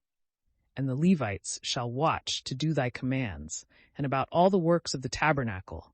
Only they shall not come nigh the vessels of the sanctuary, nor the altar, lest both they die, and you also perish with them. But let them be with thee, and watch in the charge of the tabernacle, and in all the ceremonies thereof. A stranger shall not join himself with you. Watch ye in the charge of the sanctuary, and in the ministry of the altar, lest indignation rise upon the children of Israel. I have given you your brethren, the Levites from among the children of Israel, and have delivered them for a gift to the Lord, to serve in the ministries of the tabernacle. But thou and thy sons look ye to the priesthood, and all things that pertain to the service of the altar, and that are within the veil, shall be executed by the priests. If any stranger shall approach, he shall be slain. And the Lord said to Aaron, Behold, I have given thee the charge of my firstfruits. All things that are sanctified by the children of Israel, I have delivered to thee and to thy sons for the priestly office, by everlasting ordinances. These therefore shalt thou take of the things that are sanctified, and are offered to the Lord. Every offering and sacrifice, and whatsoever is rendered to me for sin and for trespass, and becometh holy of holies, shall be for thee and thy sons. Thou shalt eat it in the sanctuary. The males only shall eat thereof, because it is a consecrated thing to thee. But the firstfruits, which the children of Israel shall vow and offer, I have given to thee, and to thy sons and to thy daughters by a perpetual law. He that is clean in thy house shall eat them. All the best of the oil, and of the wine, and of the corn, whatsoever firstfruits they offer to the Lord, I have given them to thee. All the firstripe of the fruits that the ground bringeth forth, and which are brought to the Lord, shall be for thy use. He that is clean in thy house shall eat them. Everything that the children of Israel shall give by vow shall be thine. Whatsoever is firstborn of all flesh, which they offer to the Lord, whether it be of men or of beasts, shall belong to thee. Only for the firstborn of man thou shalt take a price, and every beast that is unclean thou shalt cause to be redeemed. And the redemption of it shall be after 1 month, for 5 cycles of silver, by the weight of the sanctuary. A cycle hath 20 obols. But the firstling of a cow, and of a sheep, and of a goat thou shalt not cause to be redeemed, because they are sanctified to the Lord. Their blood only thou shalt pour upon the altar, and their fat thou shalt burn for a most sweet odor to the Lord. But the flesh shall fall to thy use, as the consecrated breast, and the right shoulder shall be thine. All the firstfruits of the sanctuary, which the children of Israel offer to the Lord, I have given to thee and to thy sons and daughters by a perpetual ordinance. It is a covenant of salt forever before the Lord, to thee and to thy sons. And the Lord said to Aaron, You shall possess nothing in their land, neither shall you have a portion among them. I am thy portion and inheritance in the midst of the children of Israel. And I have given to the sons of Levi all the tithes of Israel for a possession, for the ministry wherewith they serve me in the tabernacle of the covenant, that the children of Israel may not approach any more to the tabernacle, nor commit deadly sin. But only the sons of Levi may serve me in the tabernacle, and bear the sins of the people. It shall be an everlasting ordinance in your generations. They shall not possess any other thing, but be content with the oblation or tithes, which I have separated for their uses and necessities.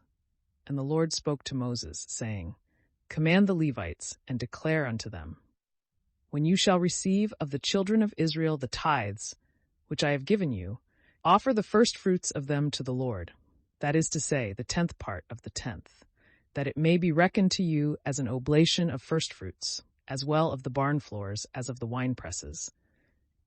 And of all the things of which you receive tithes, offer the firstfruits to the Lord, and give them to Aaron the priest. All the things that you shall offer of the tithes, and shall separate for the gifts of the Lord, shall be the best and choicest things.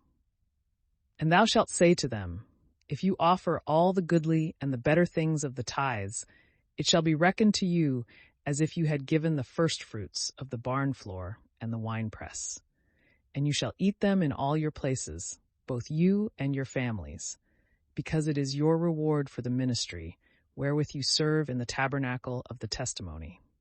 And you shall not sin in this point, by reserving the choicest and fat things to yourselves, lest you profane the oblations of the children of Israel and die. Chapter 19. And the Lord spoke to Moses and Aaron, saying, This is the observance of the victim, which the Lord hath ordained. Command the children of Israel that they bring unto thee a red cow of full age, in which there is no blemish, and which hath not carried the yoke. And you shall deliver her to Eleazar the priest, who shall bring her forth without the camp, and shall immolate her in the sight of all. And dipping his finger in her blood, shall sprinkle it over against the door of the tabernacle 7 times, and shall burn her in the sight of all, delivering up to the fire her skin, and her flesh, and her blood, and her dung. The priest shall also take cedar wood, and hyssop, and scarlet twice dyed, and cast it into the flame with which the cow is consumed. And then after washing his garments and body, he shall enter into the camp, and shall be unclean until the evening. He also that hath burned her shall wash his garments and his body, and shall be unclean until the evening. And a man that is clean shall gather up the ashes of the cow, and shall pour them forth without the camp in a most clean place, that they may be reserved for the multitude of the children of Israel, and for a water of aspersion, because the cow was burnt for sin. And when he that carried the ashes of the cow hath washed his garments, he shall be unclean until the evening. The children of Israel, and the strangers that dwell among them, shall observe this for a holy thing by a perpetual ordinance. He that toucheth the corpse of a man, and is therefore unclean 7 days, shall be sprinkled with this water on the 3rd day, and on the 7th, and so shall be cleansed. If he were not sprinkled on the 3rd day, he cannot be cleansed on the 7th. Every one that toucheth the corpse of a man, and is not sprinkled with this mixture, shall profane the tabernacle of the Lord, and shall perish out of Israel. Because he was not sprinkled with the water of expiation, he shall be unclean, and his uncleanness shall remain upon him. This is the law of a man that dieth in a tent. All that go into his tent, and all the vessels that are there, shall be unclean 7 days. The vessel that hath no cover, nor binding over it, shall be unclean. If any man in the field touch the corpse of a man that was slain, or that died of himself, or his bone, or his grave, he shall be unclean 7 days. And they shall take of the ashes of the burning and of the sin offering, and shall pour living waters upon them into a vessel. And a man that is clean shall dip hyssop in them, and shall sprinkle therewith all the tent and all the furniture, and the men that are defiled with touching any such thing. And in this manner he that is clean shall purify the unclean on the 3rd and on the 7th day. And being expiated the 7th day, he shall wash both himself and his garments, and be unclean until the evening. If any man be not expiated after this rite, his soul shall perish out of the midst of the church, because he hath profaned the sanctuary of the Lord, and was not sprinkled with the water of purification. This precept shall be an ordinance forever. He also that sprinkled the water shall wash his garments. Every one that shall touch the waters of expiation shall be unclean until the evening. Whatsoever a person toucheth who is unclean, he shall make it unclean, and the person that toucheth any of these things shall be unclean until the evening. Chapter 20. And the children of Israel and all the multitude came into the desert of Sin in the 1st month, and the people abode in caves. And Mary died there, and was buried in the same place. And the people wanting water came together against Moses and Aaron, and making a sedition, they said, Would God we had perished among our brethren before the Lord. Why have you brought out the church of the Lord into the wilderness, that both we and our cattle should die? Why have you made us come up out of Egypt, and have brought us into this wretched place, which cannot be sowed, nor bringeth forth figs, nor vines, nor pomegranates, neither is there any water to drink? And Moses and Aaron, leaving the multitude, went into the tabernacle of the covenant, and fell flat upon the ground, and cried to the Lord, and said, O Lord God, hear the cry of this people, and open to them thy treasure, a fountain of living water, that being satisfied they may cease to murmur. And the glory of the Lord appeared over them. And the Lord spoke to Moses, saying, Take the rod, and assemble the people together, thou and Aaron thy brother, and speak to the rock before them, and it shall yield waters. And when thou hast brought forth water out of the rock, all the multitude and their cattle shall drink. Moses therefore took the rod, which was before the Lord, as he had commanded him, and having gathered together the multitude before the rock, he said to them, Hear, ye rebellious and incredulous, can we bring you forth water out of this rock? And when Moses bade lifted up his hand and struck the rock twice with the rod, there came forth water in great abundance, so that the people and their cattle drank. And the Lord said to Moses and Aaron, Because you have not believed me, to sanctify me before the children of Israel, you shall not bring these people into the land, which I will give them. This is the water of contradiction, where the children of Israel strove with words against the Lord, and he was sanctified in them. In the meantime Moses sent messengers from Cades to the king of Edom, to say, Thus saith thy brother Israel, Thou knowest all the labor that hath come upon us, in what manner our fathers went down into Egypt, and there we dwelt a long time, and the Egyptians afflicted us and our fathers. And how we cried to the Lord, and he heard us, and sent an angel, who hath brought us out of Egypt. Lo, we are now in the city of Cades, which is in the uttermost of thy borders, and we beseech thee that we may have leave to pass through thy country. We will not go through the fields, nor through the vineyards. We will not drink the waters of thy wells, but we will go by the common highway, neither turning aside to the right hand, nor to the left, till we are past thy borders. And Edom answered them, Thou shalt not pass by me. If thou dost, I will come out armed against thee. And the children of Israel said, We will go by the beaten way, and if we and our cattle drink of thy waters, we will give thee what is just. There shall be no difficulty in the price, only let us pass speedily. But he answered, Thou shalt not pass. And immediately he came forth to meet them with an infinite multitude and a strong hand, neither would he condescend to their desire to grant them passage through his borders. Wherefore Israel turned another way from him. And when they had removed the camp from Cades, they came to Mount Hor, which is in the borders of the land of Edom, where the Lord spoke to Moses, Let Aaron, saith he, go to his people, for he shall not go into the land which I have given the children of Israel, because he was incredulous to my words at the waters of contradiction. Take Aaron and his son with him, and bring them up into Mount Hor. And when thou hast stripped the father of his vesture, thou shalt vest therewith Eleazar his son. Aaron shall be gathered to his people and die there. Moses did as the Lord had commanded, and they went up into Mount Hor before all the multitude. And when he had stripped Aaron of his vestments, he vested Eleazar his son with them. And Aaron being dead in the top of the mountain, he came down with Eleazar. And all the multitude, seeing that Aaron was dead, mourned for him 30 days throughout all their families. Chapter 21. And when King Arad the Canaanite, who dwelt towards the south, had heard this, to wit, that Israel was come by the way of the spies, he fought against them, and overcoming them carried off their spoils. But Israel, binding himself by vow to the Lord, said, If thou wilt deliver thus people into my hand, I will utterly destroy their cities. And the Lord heard the prayers of Israel, and delivered up the Canaanite, and they cut them off and destroyed their cities. And they called the name of that place Hormah, that is to say, anathema. And they marched from Mount Hor by the way that leadeth to the Red Sea, to compass the land of Edom. And the people began to be weary of their journey and labor, and speaking against God and Moses, they said, Why didst thou bring us out of Egypt, to die in the wilderness? There is no bread, nor have we any waters. Our soul now loatheth this very light food. Wherefore the Lord sent among the people fiery serpents, which bit them and killed many of them.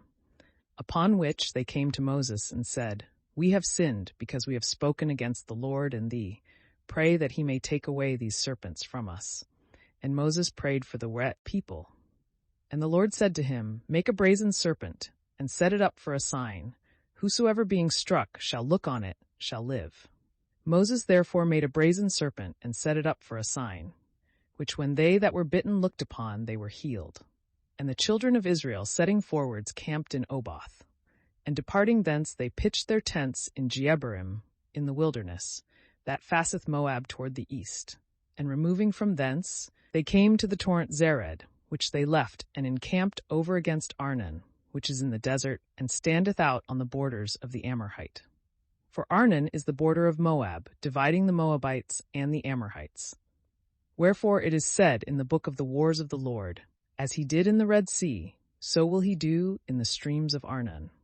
The rocks of the torrents were bowed down, that they might rest in Ar, and lie down in the borders of the Moabites. When they went from that place, the well appeared, whereof the Lord said to Moses, Gather the people together, and I will give them water. Then Israel sung this song, Let the well spring up. They sung thereto, the well which the princes dug, and the chiefs of the people prepared by the direction of the lawgiver, and with their staves. And they marched from the wilderness to Mathana, from Mathana unto Nahaliel, from Nahaliel unto Bamoth. From Bamoth is a valley in the country of Moab, to the top of Phasgah, which looked towards the desert. And Israel sent messengers to Sihon, king of the Amorites, saying, I beseech thee that I may have leave to pass through thy land.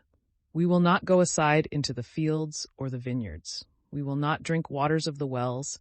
We will go the king's highway, till we be past thy borders.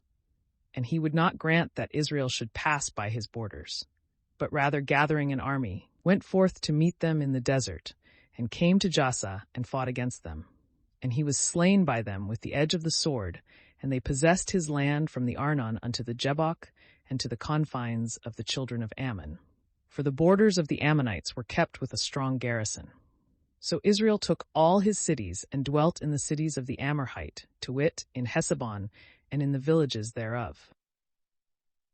Heshbon was the city of Sihon, the king of the Amorites, who fought against the king of Moab, and took all the land that had been of his dominion as far as the Arnon.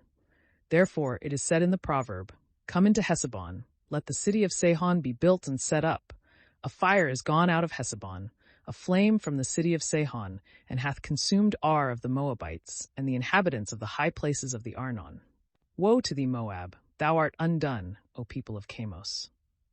He hath given his sons to flight, and his daughters into captivity to Sihon the king of the Amorites. Their yoke is perished from Hesebon unto Dibon. They came weary to Nophi and unto Medeba. So Israel dwelt in the land of the Amorite. And Moses sent some to take a view of Jazer, and they took the villages of it, and conquered the inhabitants. And they turned themselves, and went up by the way of Basan, and Og the king of Basan came against them with all his people, to fight in Edrei. And the Lord said to Moses, Fear him not, for I have delivered him, and all his people, and his country into thy hand. And thou shalt do to him as thou didst to Sihon the king of the Amorites, the inhabitant of Hesebon. So they slew him also with his sons, and all his people, not letting anyone escape, and they possessed his land. Chapter 22. And they went forward and encamped in the plains of Moab, over against where Jericho is situate, beyond the Jordan. And Balak, the son of Sephor, seeing all that Israel had done to the Amorite, and that the Moabites were in great fear of him, and were not able to sustain his assault, he said to the elders of Madian, So will this people destroy all that dwell in our borders, as the ox is wont to eat the grass to the very roots. Now he was at that time king in Moab. He sent, therefore, messengers to Balaam, the son of Beor, a soothsayer, who dwelt by the river of the land of the children of Ammon, to call him, and to say, Behold, a people is come out of Egypt, that hath covered the face of the earth, sitting over against me. Come, therefore, and curse this people, because it is mightier than I, if by any means I may beat them and drive them out of my land.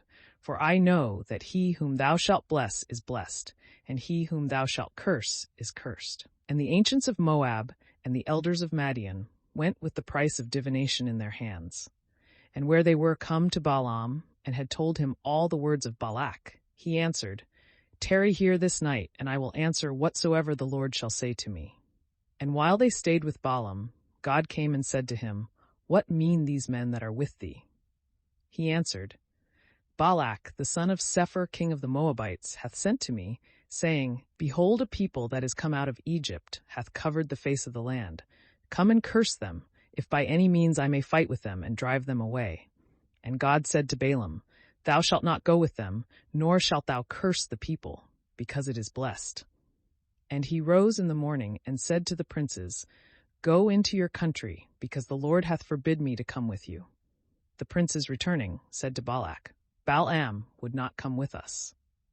Then he sent many more and more noble than he had sent before, who, when they were come to Balaam, said, Thus saith Balak the son of Sephor, Delay not to come to me, for I am ready to honor thee, and will give thee whatsoever thou wilt. Come and curse this people. Balaam answered, If Balak would give me his house full of silver and gold, I cannot alter the word of the Lord my God, to speak either more or less. I pray you to stay here this night also, that I may know what the Lord will answer me once more.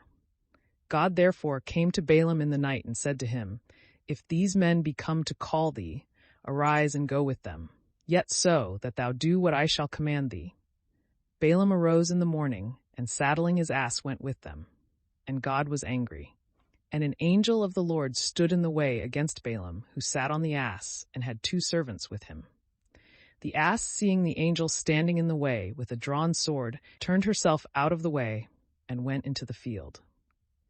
And when Balaam beat her, and had a mind to bring her again to the way, the angel stood in a narrow place between 2 walls, wherewith the vineyards were enclosed. And the ass, seeing him, thrust herself close to the wall, and bruised the foot of the rider. But he beat her again. And nevertheless the angel, going on to a narrow place, where there was no way to turn aside either to the right hand or to the left, stood to meet him. And when the ass saw the angel standing, she fell under the feet of the rider, who being angry beat her sides more vehemently with a staff. And the Lord opened the mouth of the ass, and she said, What have I done to thee? Why strikest thou me, lo, now this 3rd time? Balaam answered, Because thou hast deserved it, and hast served me ill. I would I had a sword that I might kill thee. The ass said, Am not I thy beast, on which thou hast been always accustomed to ride until this present day? Tell me if I ever did the like thing to thee. But he said, Never. Forthwith the Lord opened the eyes of Balaam, and he saw the angel standing in the way with a drawn sword, and he worshipped him falling flat on the ground. And the angel said to him, Why beatest thou thy ass these 3 times? I am come to withstand thee, because thy way is perverse, and contrary to me. And unless the ass had turned out of the way, giving place to me who stood against thee, I had slain thee, and she should have lived. Balaam said, I have sinned, not knowing that thou didst stand against me, and now if it displease thee that I go, I will return. The angel said, Go with these men, and see thou speak no other thing than what I shall command thee. He went therefore with the princes. And when Balak heard it, he came forth to meet him in a town of the Moabites, that is situate in the uttermost borders of Arnon. And he said to Balaam, I sent messengers to call thee. Why didst thou not come immediately to me? Was it because I am not able to reward thy coming? He answered him, Lo, here I am. Shall I have power to speak any other thing but that which God shall put in my mouth? So they went on together and came into a city that was in the uttermost borders of his kingdom. And when Balak had killed oxen and sheep, he sent presents to Balaam and to the princes that were with him. And when morning was come, he brought him to the high places of Baal, and he beheld the uttermost part of the people. Chapter 23. And Balaam said to Balak, Build me here 7 altars, and prepare as many calves, and the same number of rams. And when he had done according to the word of Balaam, they laid together a calf and a ram upon every altar. And Balaam said to Balak, Stand a while by thy burnt offering until I go, to see if perhaps the Lord will meet me, and whatsoever he shall command, I will speak to thee. And when he was gone with speed, God met him, and Balaam speaking to him said, I have erected 7 altars, and have laid on every one a calf and a ram. And the Lord put the word in his mouth, and said, Return to Balak, and thus shalt thou speak. Returning, he found Balak standing by his burnt offering with all the princes of the Moabites. And taking up his parable, he said, Balak, king of the Moabites, hath brought me from Aram, from the mountains of the east. Come, said he, and curse Jacob. Make haste and detest Israel. How shall I curse him, whom God hath not cursed? By what means should I detest him, whom the Lord detesteth not? I shall see him from the tops of the rocks, and shall consider him from the hills. This people shall dwell alone, and shall not be reckoned among the nations. Who can count the dust of Jacob, and know the number of the stock of Israel? Let my soul die the death of the just, and my last end be like to them. And Balak said to Balaam, What is this that thou dost? I sent for thee to curse my enemies, and thou contrariwise blessest them. He answered him, Can I speak anything else but what the Lord commandeth? Balak therefore said, Come with me to another place from whence thou mayest see part of Israel, and canst not see them all. Curse them from thence. And when he had brought him to a high place, upon the top of Mount Phasga, Balaam built 7 altars, and laying on every one a calf and a ram, he said to Balak, Stand here by thy burnt offering, while I go to meet him. And when the Lord had met him, and had put the word in his mouth, he said, Return to Balak, and thus shalt thou say to him. Returning, he found him standing by his burnt sacrifice, and the princes of the Moabites with him. And Balak said to him, What hath the Lord spoken? But he, taking up his parable, said, Stand, O Balak, and give ear. Hear, thou son of Sephor. 19 God is not a man that he should lie, nor is the son of man that he should be changed. Hath he said then, and will he not do? Hath he spoken, and will he not fulfill? I was brought to bless, the blessing I am not able to hinder. There is no idol in Jacob, neither is there an image God to be seen in Israel. The Lord his God is with him, and the sound of the victory of the king in him. God hath brought him out of Egypt, whose strength is like to the rhinoceros. There is no soothsaying in Jacob, nor divination in Israel. In their times it shall be told to Jacob and to Israel what God hath wrought. Behold, the people shall rise up as a lioness, and shall lift itself up as a lion. It shall not lie down till it devour the prey, and drink the blood of the slain. And Balak said to Balaam, Neither curse nor bless him. And he said, Did I not tell thee that whatsoever God should command me, that I would do? And Balak said to him, Come, and I will bring thee to another place, if peradventure it please God that thou mayest curse them from thence. And when he had brought him upon the top of Mount Fogor, which looketh towards the wilderness, Balaam said to him, Build me here 7 altars, and prepare as many calves, and the same number of rams. Balak did as Balaam had said, and he laid on every altar a calf and a ram. Chapter 24. And when Balaam saw that it pleased the Lord that he should bless Israel, he went not as he had gone before to seek divination, but setting his face towards the desert, and lifting up his eyes, he saw Israel abiding in their tents by their tribes, and the Spirit of God rushing upon him. He took up his parable and said, Balaam the son of Beor hath said, The man hath said, whose eye is stopped up. The bearer of the words of God hath said, He that hath beheld the vision of the Almighty, he that falleth, and so his eyes are opened.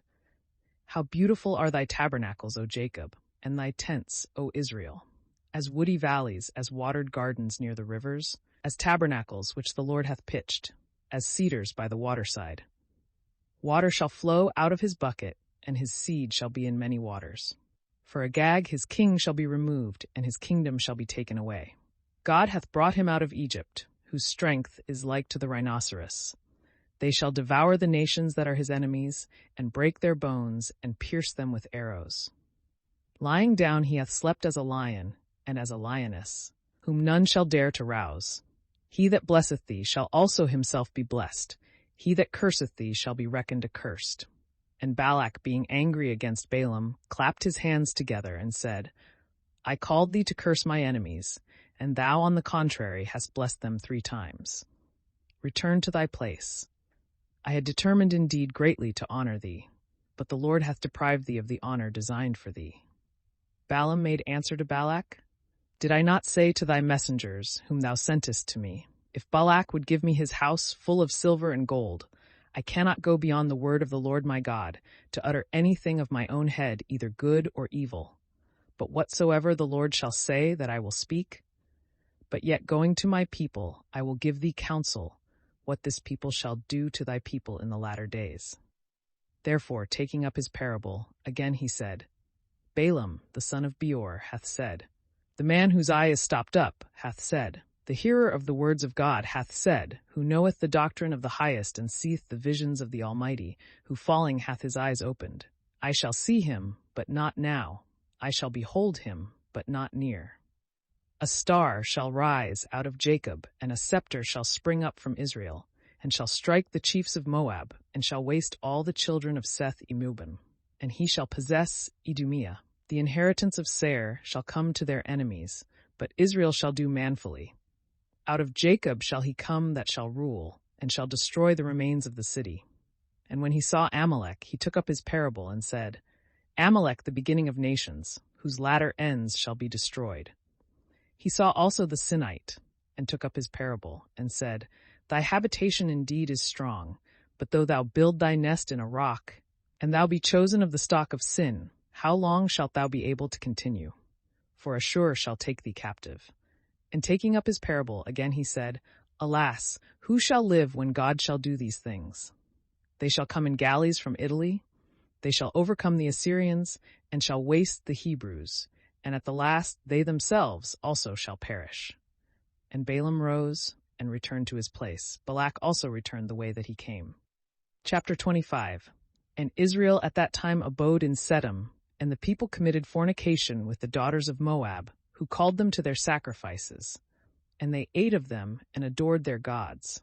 And Israel was initiated to Beelphegor, upon which the Lord, being angry, said to Moses, Take all the princes of the people, and hang them up on gibbets against the sun, that my fury may be turned away from Israel. And Moses said to the judges of Israel, Let every man kill his neighbors that have been initiated to Beelphegor. And behold, one of the children of Israel went in before his brethren to a harlot of Madian, in the sight of Moses and of all the children of Israel, who were weeping before the door of the tabernacle. And when Phinehas, the son of Eleazar, the son of Aaron, the priest, saw it, he rose up from the midst of the multitude, and taking a dagger, went in after the Israelite into the brothel house, and thrust both of them through together, to wit, the man and the woman in the genital parts. and the scourge ceased from the children of Israel. And there were slain 24,000 men. And the Lord said to Moses, Phinehas, the son of Eleazar, the son of Aaron the priest, hath turned away my wrath from the children of Israel, because he was moved with my zeal against them, that I myself might not destroy the children of Israel in my zeal. Therefore say to him, Behold, I give him the peace of my covenant, and the covenant of the priesthood forever shall be both to him and his seed, because he hath been zealous for his God, and hath made atonement for the wickedness of the children of Israel. And the name of the Israelite that was slain with the woman of Madian was Zambri the son of Salu, a prince of the kindred and tribe of Simeon. And the Madianite woman that was slain with him was called Cosbi, the daughter of Sur, a most noble prince among the Madianites. And the Lord spoke to Moses, saying, Let the Madianites find you their enemies, and slay you them, because they also have acted like enemies against you, and have guilefully deceived you by the idol Fogor, and Cosbi their sister, a daughter of a prince of Madian, who was slain in the day of the plague for the sacrilege of Fogor. Chapter 26. After the blood of the guilty was shed, the Lord said to Moses and to Eleazar the son of Aaron, the priest, Number the whole sum of the children of Israel from 20 years old and upward, by their houses and kindreds, all that are able to go forth to war. Moses therefore and Eleazar the priest, being in the plains of Moab upon the Jordan over against Jericho, spoke to them that were Botorsgem, from 20 years old and upward, as the Lord had commanded. And this is the number of them. Reuben the firstborn of Israel. His sons were Henoch, of whom is the family of the Henochites, and Phallu, of whom is the family of the Phalluites, and Hezron, of whom is the family of the Hezronites, and Charmi, of whom is the family of the Charmites. These are the families of the stock of Reuben, whose number was found to be 43,730. The son of Phallu was Eliab. His sons were Namuel and Dathan and Abiron. These are Dathan and Abiron, the princes of the people, that rose against Moses and Aaron in the sedition of Kor, when they rebelled against the Lord. And the earth opening her mouth swallowed up Kor, many others dying, when the fire burned 250 men. And there was a great miracle wrought, that when Kor perished, his sons did not perish. The sons of Simeon by their kindreds, Namuel, of him is the family of the Namuelites. Jamin, of him is the family of the Jaminites. Jocham, of him is the family of the Jochamites. Zare, of him is the family of the Zarites. Saul, of him is the family of the Saulites. These are the families of the stock of Simeon, of which the whole number was 22,200. The sons of Gad by their kindreds. Sephan, of him is the family of the Sephonites. Agi, of him is the family of the Agites. Suni, of him is the family of the Sunites. Ozni, of him is the family of the Oznites. Hur, of him is the family of the Herites. Arad, of him is the family of the Aradites. Ariel, of him is the family of the Arielites.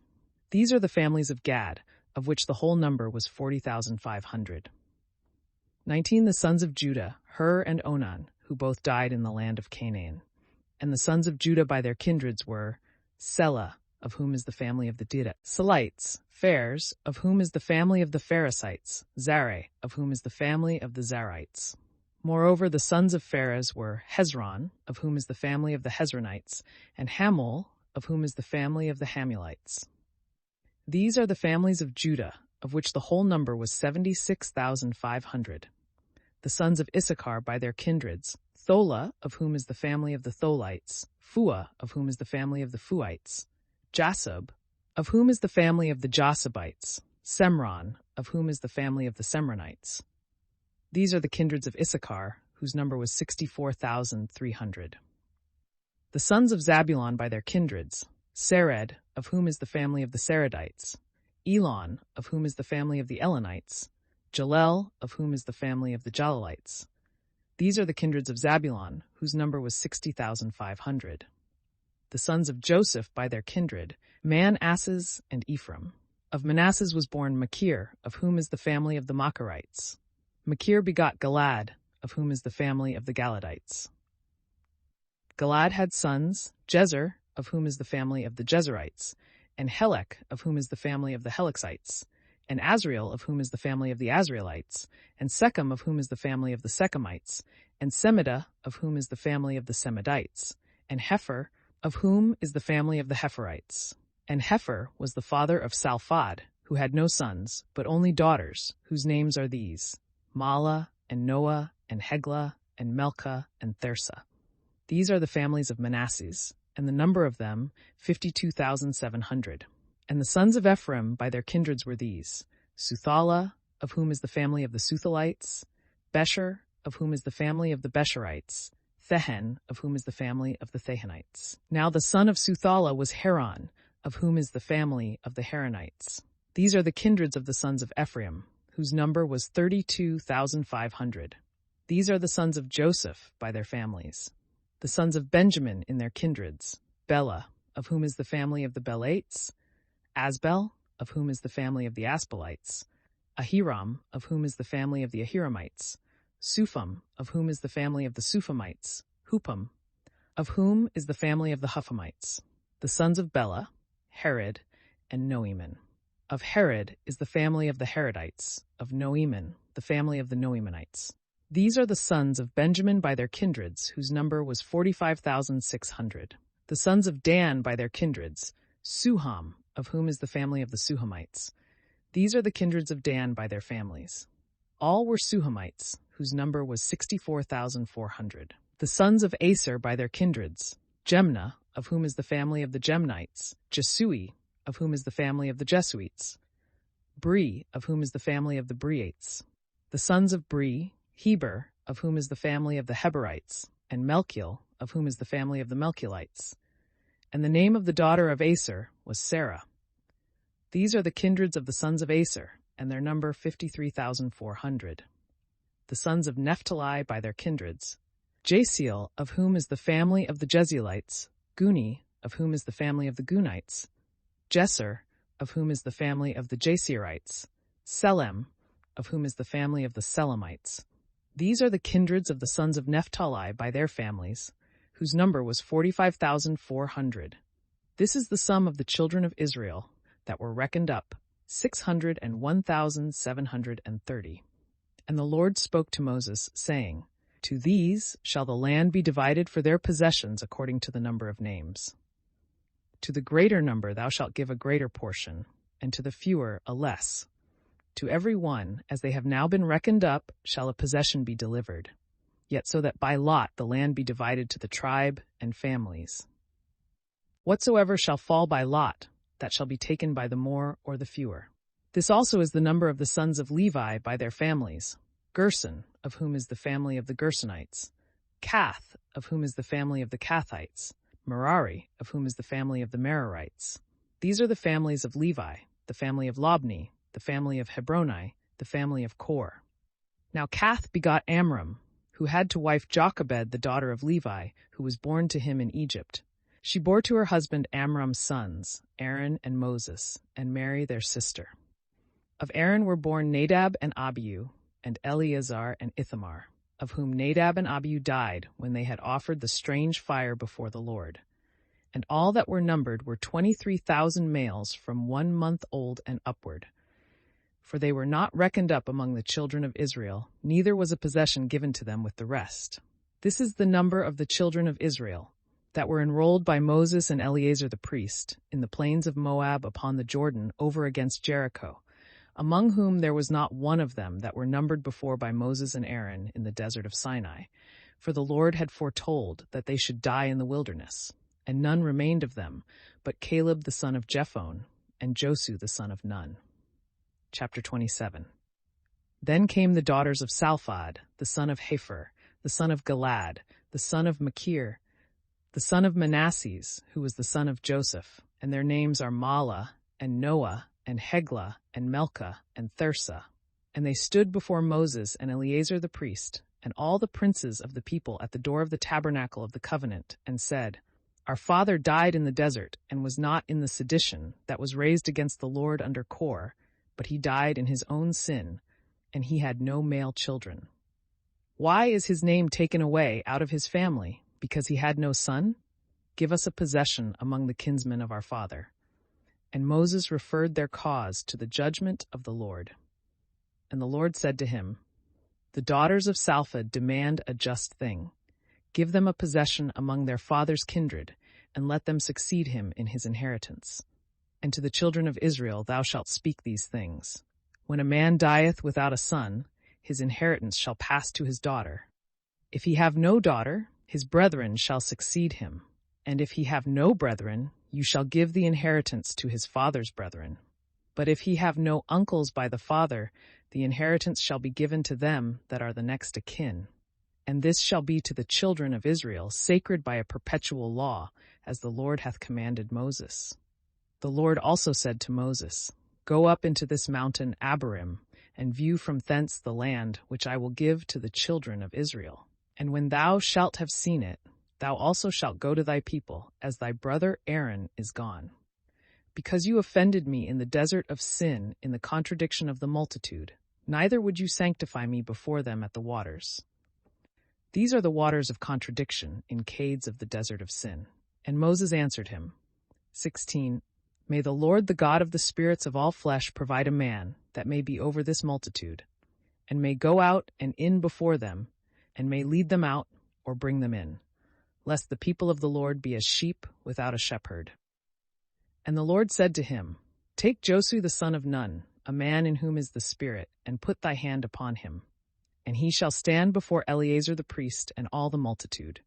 And thou shalt give him precepts in the sight of all, and part of thy glory, that all the congregation of the children of Israel may hear him. If anything be to be done, Eleazar the priest shall consult the Lord for him, he and all the children of Israel with him, and the rest of the multitude shall go out and go in at his word. Moses did as the Lord had commanded. And, when he had taken Joshua, he set him before Eleazar the priest and all the assembly of the people, and laying his hands on his head, he repeated all things that the Lord had commanded. Chapter 28. The Lord also said to Moses, Command the children of Israel, and thou shalt say to them, Offer ye my oblation and my bread, and burnt sacrifice of most sweet odor in their due seasons. These are the sacrifices which you shall offer: 2 lambs of a year old without blemish every day for the perpetual holocaust. 1 you shall offer in the mornings, and the other in the evening. And the 10th part of an ephah of flour, which shall be tempered with the purest oil, of the measure of the 4th part of a hin. It is the continual holocaust which you have offered in Mount Sinai for a most sweet odor of a sacrifice by fire to the Lord. And for a libation you shall offer of wine the 4th part of a hin for every lamb in the sanctuary of the Lord. And you shall offer the other lamb in like manner in the evening, according to all the rites of the morning sacrifice, and of the libations thereof, an oblation of most sweet odor to the Lord. And on the Sabbath day you shall offer 2 lambs of a year old without blemish, and 2 tenths of flour tempered with oil in sacrifice, and the libations, which regularly are poured out every Sabbath for the perpetual holocaust. And on the 1st day of the month you shall offer a holocaust to the Lord: 2 calves of the herd, 1 ram, and 7 lambs of a year old without blemish, and 3 tenths of flour tempered with oil in sacrifice for every calf, and 2 tenths of flour tempered with oil for every ram, and the 10th of flour tempered with oil in sacrifice for every lamb. It is a holocaust of most sweet odor, and an offering by fire to the Lord. And these shall be the libations of wine that are to be poured out for every victim: 1/2 a hin for every calf, 1/3 for a ram, and 1/4 for a lamb. This shall be the holocaust for every month, as they succeed one another in the course of the year. A buck goat also shall be offered to the Lord for a sin offering over and above the perpetual holocaust with its libations. And in the 1st month, on the 4/10th day of the month, shall be the phase of the Lord, 17, and on the 15th day the solemn feast. 7 days shall they eat unleavened bread, and the 1st day of them shall be venerable and holy. You shall not do any servile work therein, and you shall offer a burnt sacrifice, a holocaust to the Lord: 2 calves of the herd, 1 ram, 7 lambs of a year old, without blemish. And for the sacrifice of every one 3 tenths of flour, which shall be tempered with oil, to every calf, and 2 tenths to every ram, and the 10th of a tenth to every lamb, that is to say, to all the 7 lambs, and 1 buck goat for sin, to make atonement for you. besides the morning holocaust, which you shall always offer. So shall you do every day of the 7 days for the food of the fire, and for a most sweet odor to the Lord, which shall rise from the holocaust, and from the libations of each. The 7th day also shall be most solemn and holy unto you. You shall do no servile work therein. The day also of firstfruits, when after the weeks are accomplished, you shall offer new fruits to the Lord, shall be venerable and holy. You shall do no servile work therein. And you shall offer a holocaust for a most sweet odor to the Lord, 2 calves of the herd, 1 ram, and 7 lambs of a year old, without blemish. And in the sacrifices of them 3/10 of flour tempered with oil to every calf, 2 to every ram, the 10th of a tenth to every lamb, which in all are 7 lambs, a buck goat also, which is slain for expiation, besides the perpetual holocaust and the libations thereof. You shall offer them all without blemish with their libations. Chapter 29. The first day also of the 7th month shall be venerable and holy unto you. You shall do no servile work therein, because it is the day of the sounding and of trumpets, and you shall offer a holocaust for a most sweet odor to the Lord.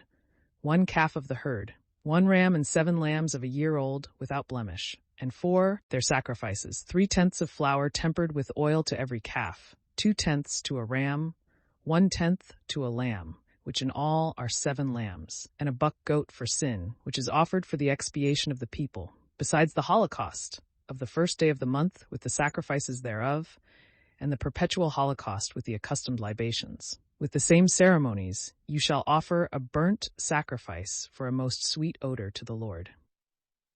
The 10th day also of this 7th month shall be holy and venerable unto you, and you shall afflict your souls. You shall do no servile work therein. And you shall offer a holocaust to the Lord for a most sweet odor, 1 calf of the herd, 1 ram, and 7 lambs of a year old without blemish. And for their sacrifices 3/10 of flour tempered with oil to every calf, 2/10 to a ram, the 10th of a tenth to every lamb, which are in all 7 lambs, and a buck goat for sin, besides the things that are wont to be offered for sin, for expiation, and for the perpetual holocaust, with their sacrifice and libations. And on the 15th day of the 7th month, which shall be unto you holy and venerable, you shall do no servile work, but shall celebrate a solemnity to the Lord 7 days. And you shall offer a holocaust for a most sweet odor to the Lord, 13 calves of the herd, 2 rams, and 14 lambs of a year old, without blemish. And for their libations 3/10 of flour tempered with oil to every calf, being in all 13 calves, and 2/10 to each ram, being 2 rams, and the 10th of a tenth to every lamb, being in all 14 lambs, and a buck goat for sin, besides the perpetual holocaust and the sacrifice and the libation thereof. On the 2nd day you shall offer 12 calves of the herd, 2 rams, and 14 lambs of a year old, without blemish, and the sacrifices and the libations for every one. For the calves and for the rams and for the lambs you shall duly celebrate, and a buck goat for a sin offering besides the perpetual holocaust, and the sacrifice and the libation thereof. The 3rd day you shall offer 11 calves, 2 rams, and 14 lambs of a year old, without blemish, and the sacrifices and the libations of every one for the calves, and for the rams, and for the lambs, you shall offer according to the rite, and a buck goat for sin, besides the perpetual holocaust, and the sacrifice and the libation thereof. The 4th day you shall offer 10 calves, 2 rams, and 14 lambs of a year old, without blemish, and the sacrifices and the libations of every one for the calves, and for the rams, and for the lambs, you shall celebrate in right manner, and a buck goat for sin, besides the perpetual holocaust, and the sacrifice and the libation thereof. The 5th day you shall offer 9 calves, 2 rams, and 14 lambs of a year old, without blemish, and the sacrifices and the libations of every one for the calves, and for the rams, and for the lambs, you shall celebrate according to the rite, and a buck goat for sin, besides the perpetual holocaust, and the sacrifice and the libation thereof. The 6th day you shall offer 8 calves, 2 rams, and 14 lambs of a year old, without blemish, and the sacrifices and the libations of every one for the calves, and for the rams, and for the lambs, you shall celebrate according to the rite, and a buck goat for sin, besides the perpetual holocaust, and the sacrifice and the libation thereof. The 7th day you shall offer 7 calves and 2 rams, and 14 lambs of a year old, without blemish. And the sacrifices and the libations of every one for the calves, and for the rams, and for the lambs, you shall celebrate according to the rite, and a buck goat for sin, besides the perpetual holocaust, and the sacrifice and the libation thereof. On the 8th day, which is most solemn, you shall do no servile work, but you shall offer a holocaust for a most sweet odor to the Lord, 1 calf, 1 ram, and 7 lambs of a year old, without blemish. And the sacrifices and the libations of every one for the calves and for the rams and for the lambs you shall celebrate according to the rite, and a buck goat for sin, besides the perpetual holocaust, and the sacrifice and the libation thereof.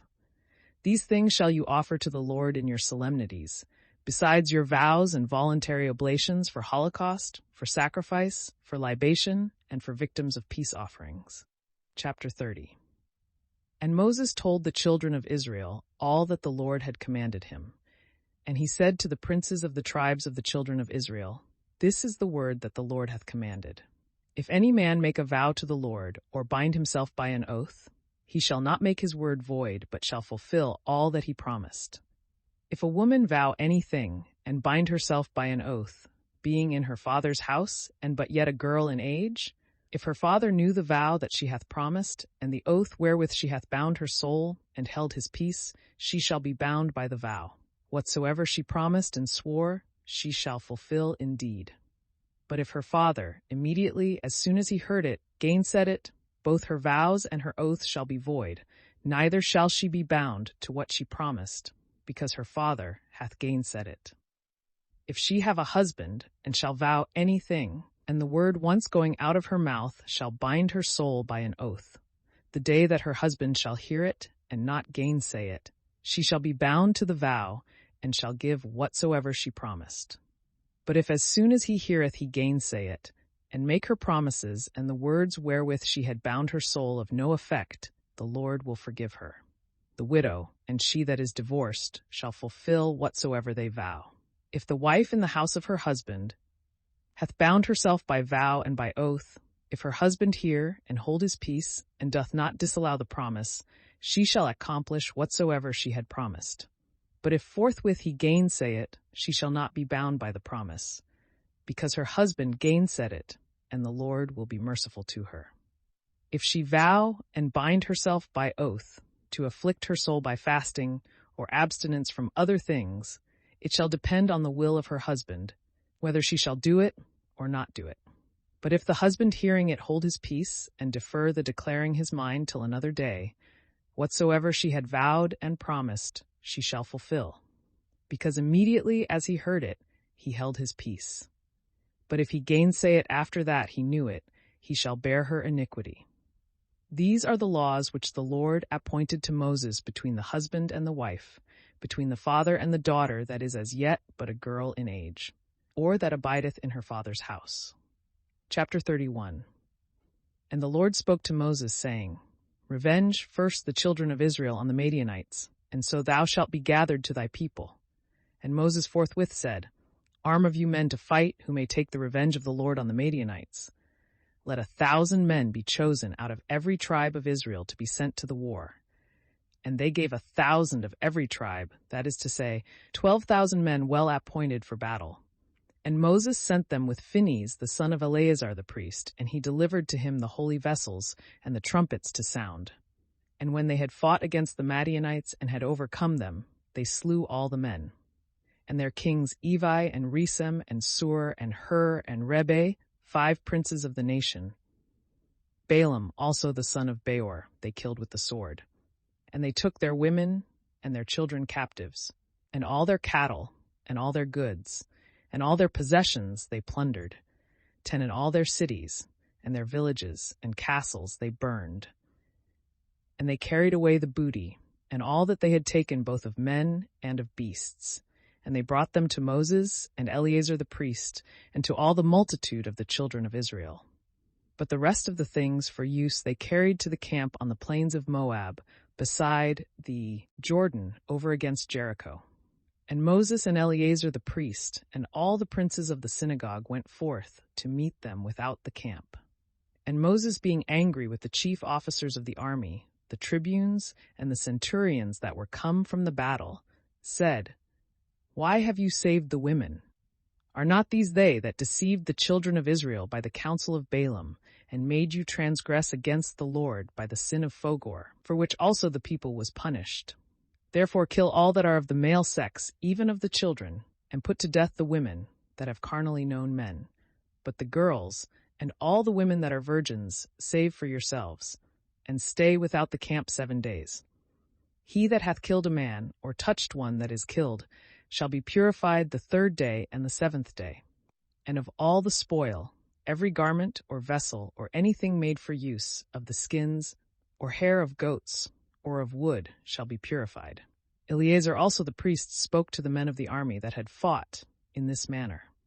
This is the ordinance of the law, which the Lord hath commanded Moses. Gold and silver and brass and iron and lead and tin, and all that may pass through the fire shall be purified by fire. But whatsoever cannot abide the fire shall be sanctified with the water of expiation. And you shall wash your garments the 7th day, and being purified, you shall afterwards enter into the camp. And the Lord said to Moses, Take the sum of the things that were taken, both of man and beast, thou and Eleazar the priest, and the princes of the multitude. And thou shalt divide the spoil equally between them that fought and went out to the war, and between the rest of the multitude. And thou shalt separate a portion to the Lord from them that fought and were in the battle. 1 soul of 500 as well of persons, as of oxen and asses and sheep. And thou shalt give it to Eleazar the priest, because they are the firstfruits of the Lord. Out of the moiety also of the children of Israel, thou shalt take the 50th head of persons, and of oxen, and asses, and sheep, and of all beasts, and thou shalt give them to the Levites that watch in the charge of the tabernacle of the Lord. And Moses and Eleazar did as the Lord had commanded. And the spoil which the army had taken was 675,000 sheep, 72,000 oxen, 61,000 asses, and 32,000 persons of the female sex that had not known men. And 1/2 was given to them that had been in the battle, to wit, 337,500 sheep, out of which for the portion of the Lord were reckoned 675 sheep. And out of the 36,000 oxen, 72 oxen. Out of the 30,500 asses, 61 asses. Out of the 16,000 persons, there fell to the portion of the Lord 32 souls. And Moses delivered the number of the firstfruits of the Lord to Eleazar the priest, as had been commanded him, out of the half of the children of Israel which he had separated for them that had been in the battle. But out of the half that fell to the rest of the multitude, that is to say, out of the 337,500 sheep, and out of the 36,000 oxen, and out of the 30,500 asses, and out of the 16,000 persons, Moses took the 50th head, and gave it to the Levites that watched in the tabernacle of the Lord, as the Lord had commanded. And when the commanders of the army and the tribunes and centurions were come to Moses, they said, We thy servants have reckoned up the number of the fighting men, whom we had under our hand, and not so much as one was wanting. Therefore we offer as gifts to the Lord what gold every one of us could find in the booty, in garters and tablets, rings and bracelets and chains, that thou mayst pray to the Lord for us. And Moses and Eleazar the priest received all the gold in divers kinds, in weight 16,750 cycles, from the tribunes and from the centurions. For that which every one had taken in the booty was his own, and that which was received they brought into the tabernacle of the testimony, for a memorial of the children of Israel before the Lord. Chapter 32.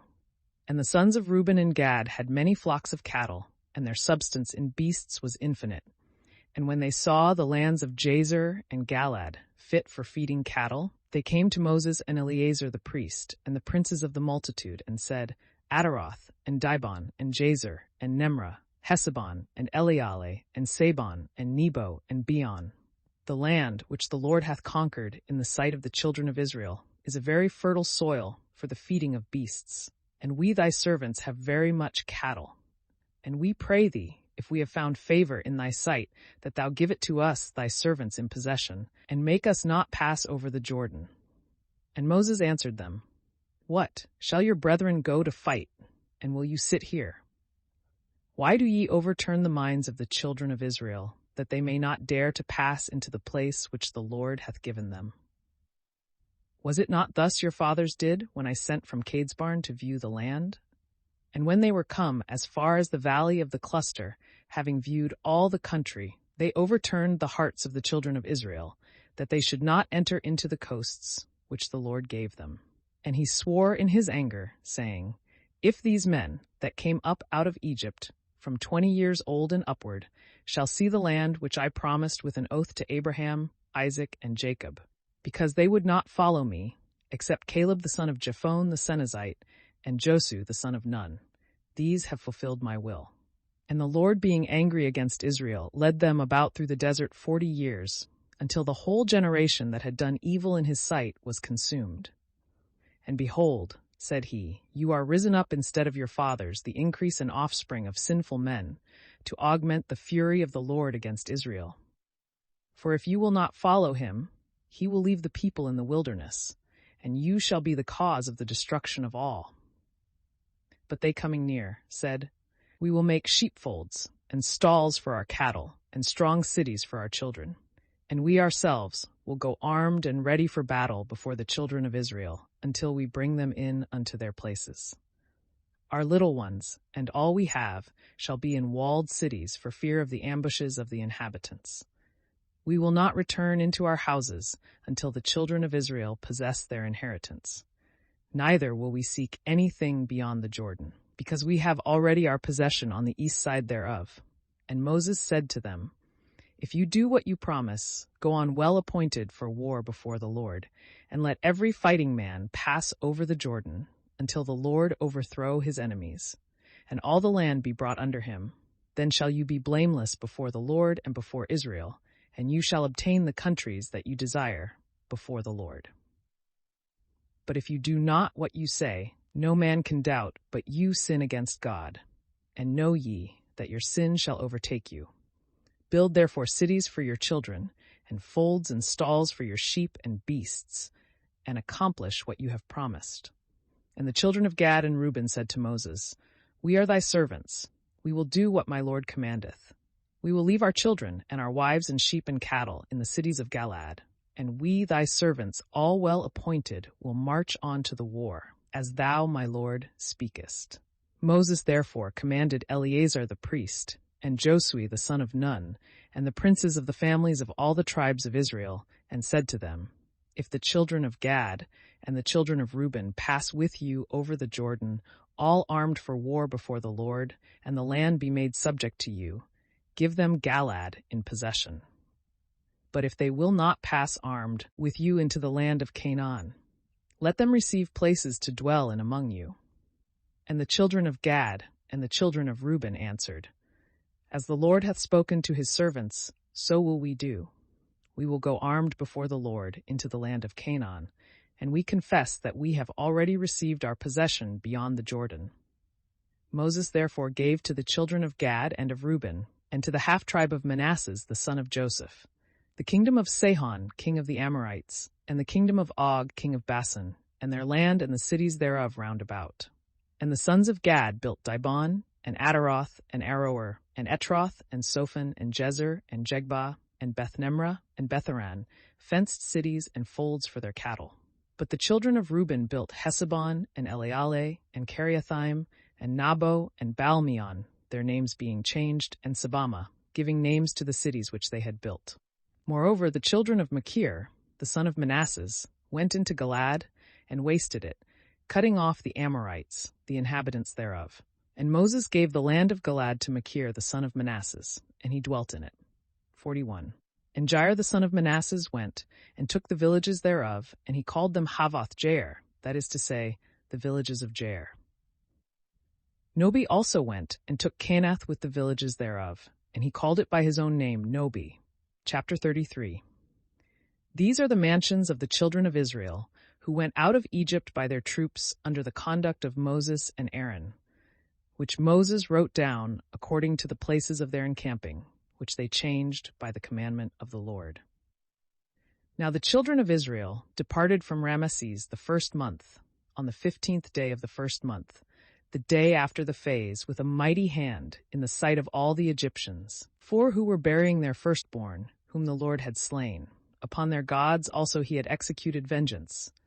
And they camped in Succoth. And from Succoth they came into Etham, which is in the uttermost borders of the wilderness. Departing from thence, they came over against Pihahiroth, which looketh towards Beelzephon, and they camped before Magdalim. And departing from Pihahiroth, they passed through the midst of the sea into the wilderness.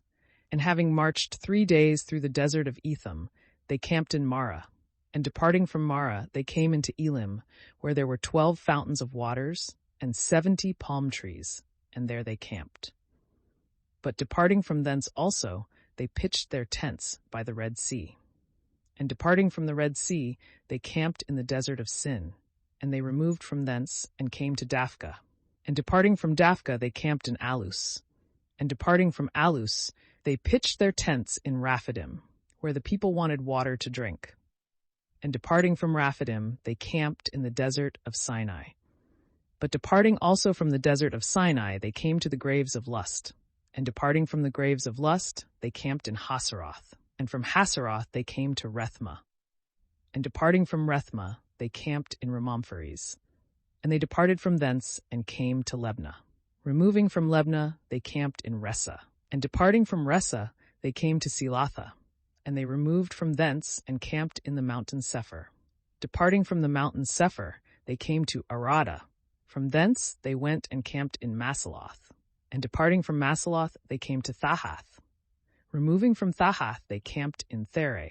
And they departed from thence and pitched their tents in Methka. And removing from Methka, they camped in Hezmonah.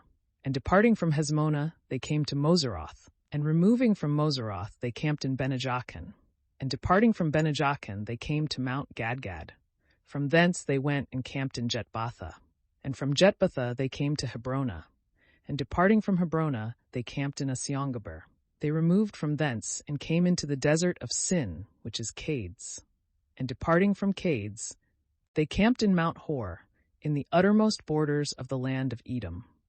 And Aaron the priest went up into Mount Hor at the commandment of the Lord. And there he died in the 40th year of the coming forth of the children of Israel out of Egypt, the 5th month, the first day of the month, when he was 123 years old. And King Arad the Canaanite, who dwelt towards the south, heard that the children of Israel were come to the land of Canaan. And they departed from Mount Hor and camped in Salmona, from whence they removed and came to Funon. And departing from Funon, they camped in Oboth. And from Oboth they came to Ijebarim, which is in the borders of the Moabites. And departing from Ijebarim, they pitched their tents in Debongab. From thence they went and camped in Helmon-deblathaim. And departing from Helmon-deblathaim, they came to the mountains of Abarim over against Nebo. And departing from the mountains of Abarim, they passed to the plains of Moab by the Jordan over against Jericho. And there they camped from Bethsemoth even to Abelsadim in the plains of the Moabites, where the Lord said to Moses, "Command the children of Israel, and say to them, when you shall have passed over the Jordan, entering into the land of Canaan, destroy all the inhabitants of that land. Beat down their pillars, and break in pieces their statues, and waste all their high places, cleansing the land and dwelling in it. For I have given it you for a possession, and you shall divide it among you by lot. To the more you shall give a larger part, and to the fewer a lesser. To every one as the lot shall fall, so shall the inheritance be given. The possession shall be divided by the tribes and the families. But if you will not kill the inhabitants of the land, they that remain shall be unto you as nails in your eyes, and spears in your sides, and they shall be your adversaries in the land of your habitation. And whatsoever I had thought to do to them, I will do to you." Chapter 34. And the Lord spoke to Moses, saying, "Command the children of Israel, and thou shalt say to them, when you are entered into the land of Canaan, and it shall be fallen into your possession by lot, it shall be bounded by these limits. The south side shall begin from the wilderness of Sin, which is by Edom, and shall have the most salt sea for its furthest limits eastward. 4. Which limits shall go round on the south side by the ascent of the Scorpion, and so into Senna, and reach toward the south as far as Cadesbarn, from whence the frontiers shall go out to the town called Adar, and shall reach as far as Asimona. And the limits shall fetch a compass from Asimona to the torrent of Egypt, and shall end in the shore of the great sea. And the west side shall begin from the great sea, and the same shall be the end thereof. But toward the north side the borders shall begin from the great sea, reaching to the most high mountain, from which they shall come to Emath, as far as the borders of Sedada. And the limits shall go as far as Zephrona, and the village of Enan. These shall be the borders on the north side. From thence they shall mark out the grounds towards the east side from the village of Enan unto Sephama. And from Sephama the bounds shall go down to Reblah over against the fountain of Daphnis. From thence they shall come eastward to the sea of Sennereth, and shall reach as far as the Jordan, and at the last shall be closed in by the most salt sea. This shall be your land with its borders round about. And Moses commanded the children of Israel, saying, This shall be the land which you shall possess by lot, and which the Lord hath commanded to be given to the 9 tribes and to the half-tribe. For the tribe of the children of Reuben, by their families, and the tribe of the children of Gad, according to the number of their kindreds, and half of the tribe of Manasseh, that is 2 tribes and a half, have received their portion beyond the Jordan over against Jericho at the east side. And the Lord said to Moses, These are the names of the men that shall divide the land unto you, Eleazar the priest, and Josue the son of Nun, and 1 prince of every tribe, whose names are these: of the tribe of Judah, Caleb the son of Jephunneh; of the tribe of Simeon, Samuel the son of Ammiud; of the tribe of Benjamin, Elidad the son of Chaslon; of the tribe of the children of Dan, Bachi the son of Jogli; of the children of Joseph of the tribe of Manasseh, Haniel the son of Ephod; of the tribe of Ephraim, Camuel the son of Sephtun; of the tribe of Zabulon, Elisaphan the son of Pharnak; of the tribe of Issachar, Phaltiel the prince, the son of Ozan; of the tribe of Aser, Ahiud the son of Salome; of the tribe of Naphtali, Phidael the son of Ammiud. These are they whom the Lord hath commanded to divide the land of Canaan to the children of Israel. Chapter 35. And the Lord spoke these things also to Moses in the plains of Moab by the Jordan, over against Jericho. Command the children of Israel that they give to the Levites out of their possessions cities to dwell in, and their suburbs round about, that they may abide in the towns, and the suburbs may be for them cattle and beasts. Which suburbs shall reach from the walls of the cities outward, 1,000 paces on every side. Toward the east shall be 2,000 cubits, and toward the south, in like manner, shall be 2,000 cubits. Toward the sea also, which looketh to the west, shall be the same extent, and the north side shall be bounded with the like limits. And the cities shall be in the midst, and the suburbs without. And among the cities which you shall give to the Levites, 6 shall be separated for refuge to fugitives, that he who hath shed blood may flee to them. And besides these there shall be other 42 cities, that is, in all 48, with their suburbs. And of these cities which shall be given out of the possessions of the children of Israel, from them that have more, more shall be taken, and from them that have less, fewer. Each shall give towns to the Levites according to the extent of their inheritance. The Lord said to Moses, Speak to the children of Israel, and thou shalt say to them, When you shall have passed over the Jordan into the land of Canaan, determine what cities shall be for the refuge of fugitives, who have shed blood against their will. And when the fugitive shall be in them, the kinsman of him that is slain may not have power to kill him, until he stand before the multitude, and his cause be judged. And of those cities that are separated for the refuge of fugitives, 3 shall be beyond the Jordan, and 3 in the land of Canaan, as well for the children of Israel as for strangers and sojourners, that he may flee to them, who hath shed blood against his will. If any man strike with iron, and he die that was struck, he shall be guilty of murder, and he himself shall die. If he throw a stone, and he that is struck die, he shall be punished in the same manner. If he that is struck with wood die, he shall be revenged by the blood of him that struck him. 19 The kinsman of him that was slain shall kill the murderer. As soon as he apprehendeth him, he shall kill him. If through hatred any one push a man, or fling anything at him with ill design, or being his enemy, strike him with his hand, and he die, the striker shall be guilty of murder. The kinsman of him that was slain as soon as he findeth him shall kill him.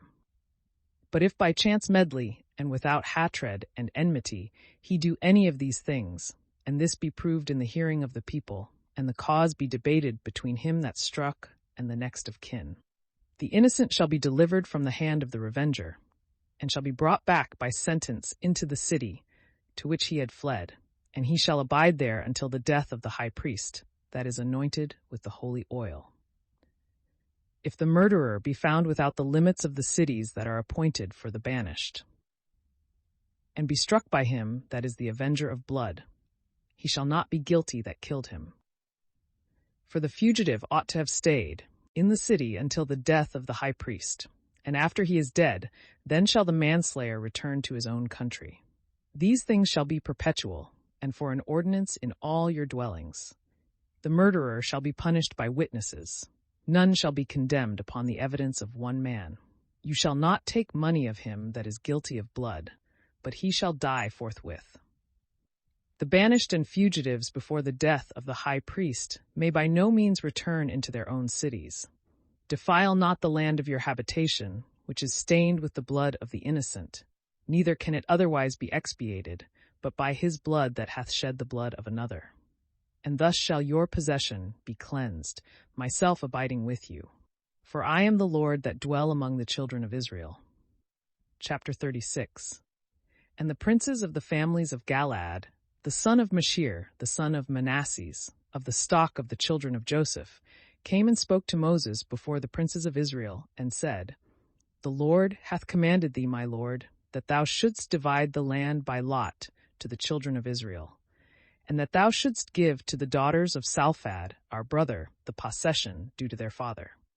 Now, if men of another tribe take them to wives, their possession will follow them, and being transferred to another tribe, will be a diminishing of our inheritance. And so it shall come to pass that when the Jubilee, the 50th year of remission is come, the distribution made by the lots shall be confounded, and the possession of the one shall pass to the others. Moses answered the children of Israel, and said by the command of the Lord, The tribe of the children of Joseph hath spoken rightly. And this is the law promulgated by the Lord touching the daughters of Salphad. Let them marry to whom they will, only so that it be to men of their own tribe, lest the possession of the children of Israel be mingled from tribe to tribe. For all men shall marry wives of their own tribe and kindred, and all women shall take husbands of the same tribe, that the inheritance may remain in the families, and that the tribes be not mingled one with another, but remain so, as they were separated by the Lord. And the daughters of Salphad did as was commanded. And Mahlah, and Thersa, and Heglah, and Melchah, and Noah were married to the sons of their uncle by their father, of the family of Manasses, who was the son of Joseph. And the possession that had been allotted to them remained in the tribe and family of their father. These are the commandments and judgment, which the Lord commanded by the hand of Moses to the children of Israel in the plains of Moab upon the Jordan over against Jericho.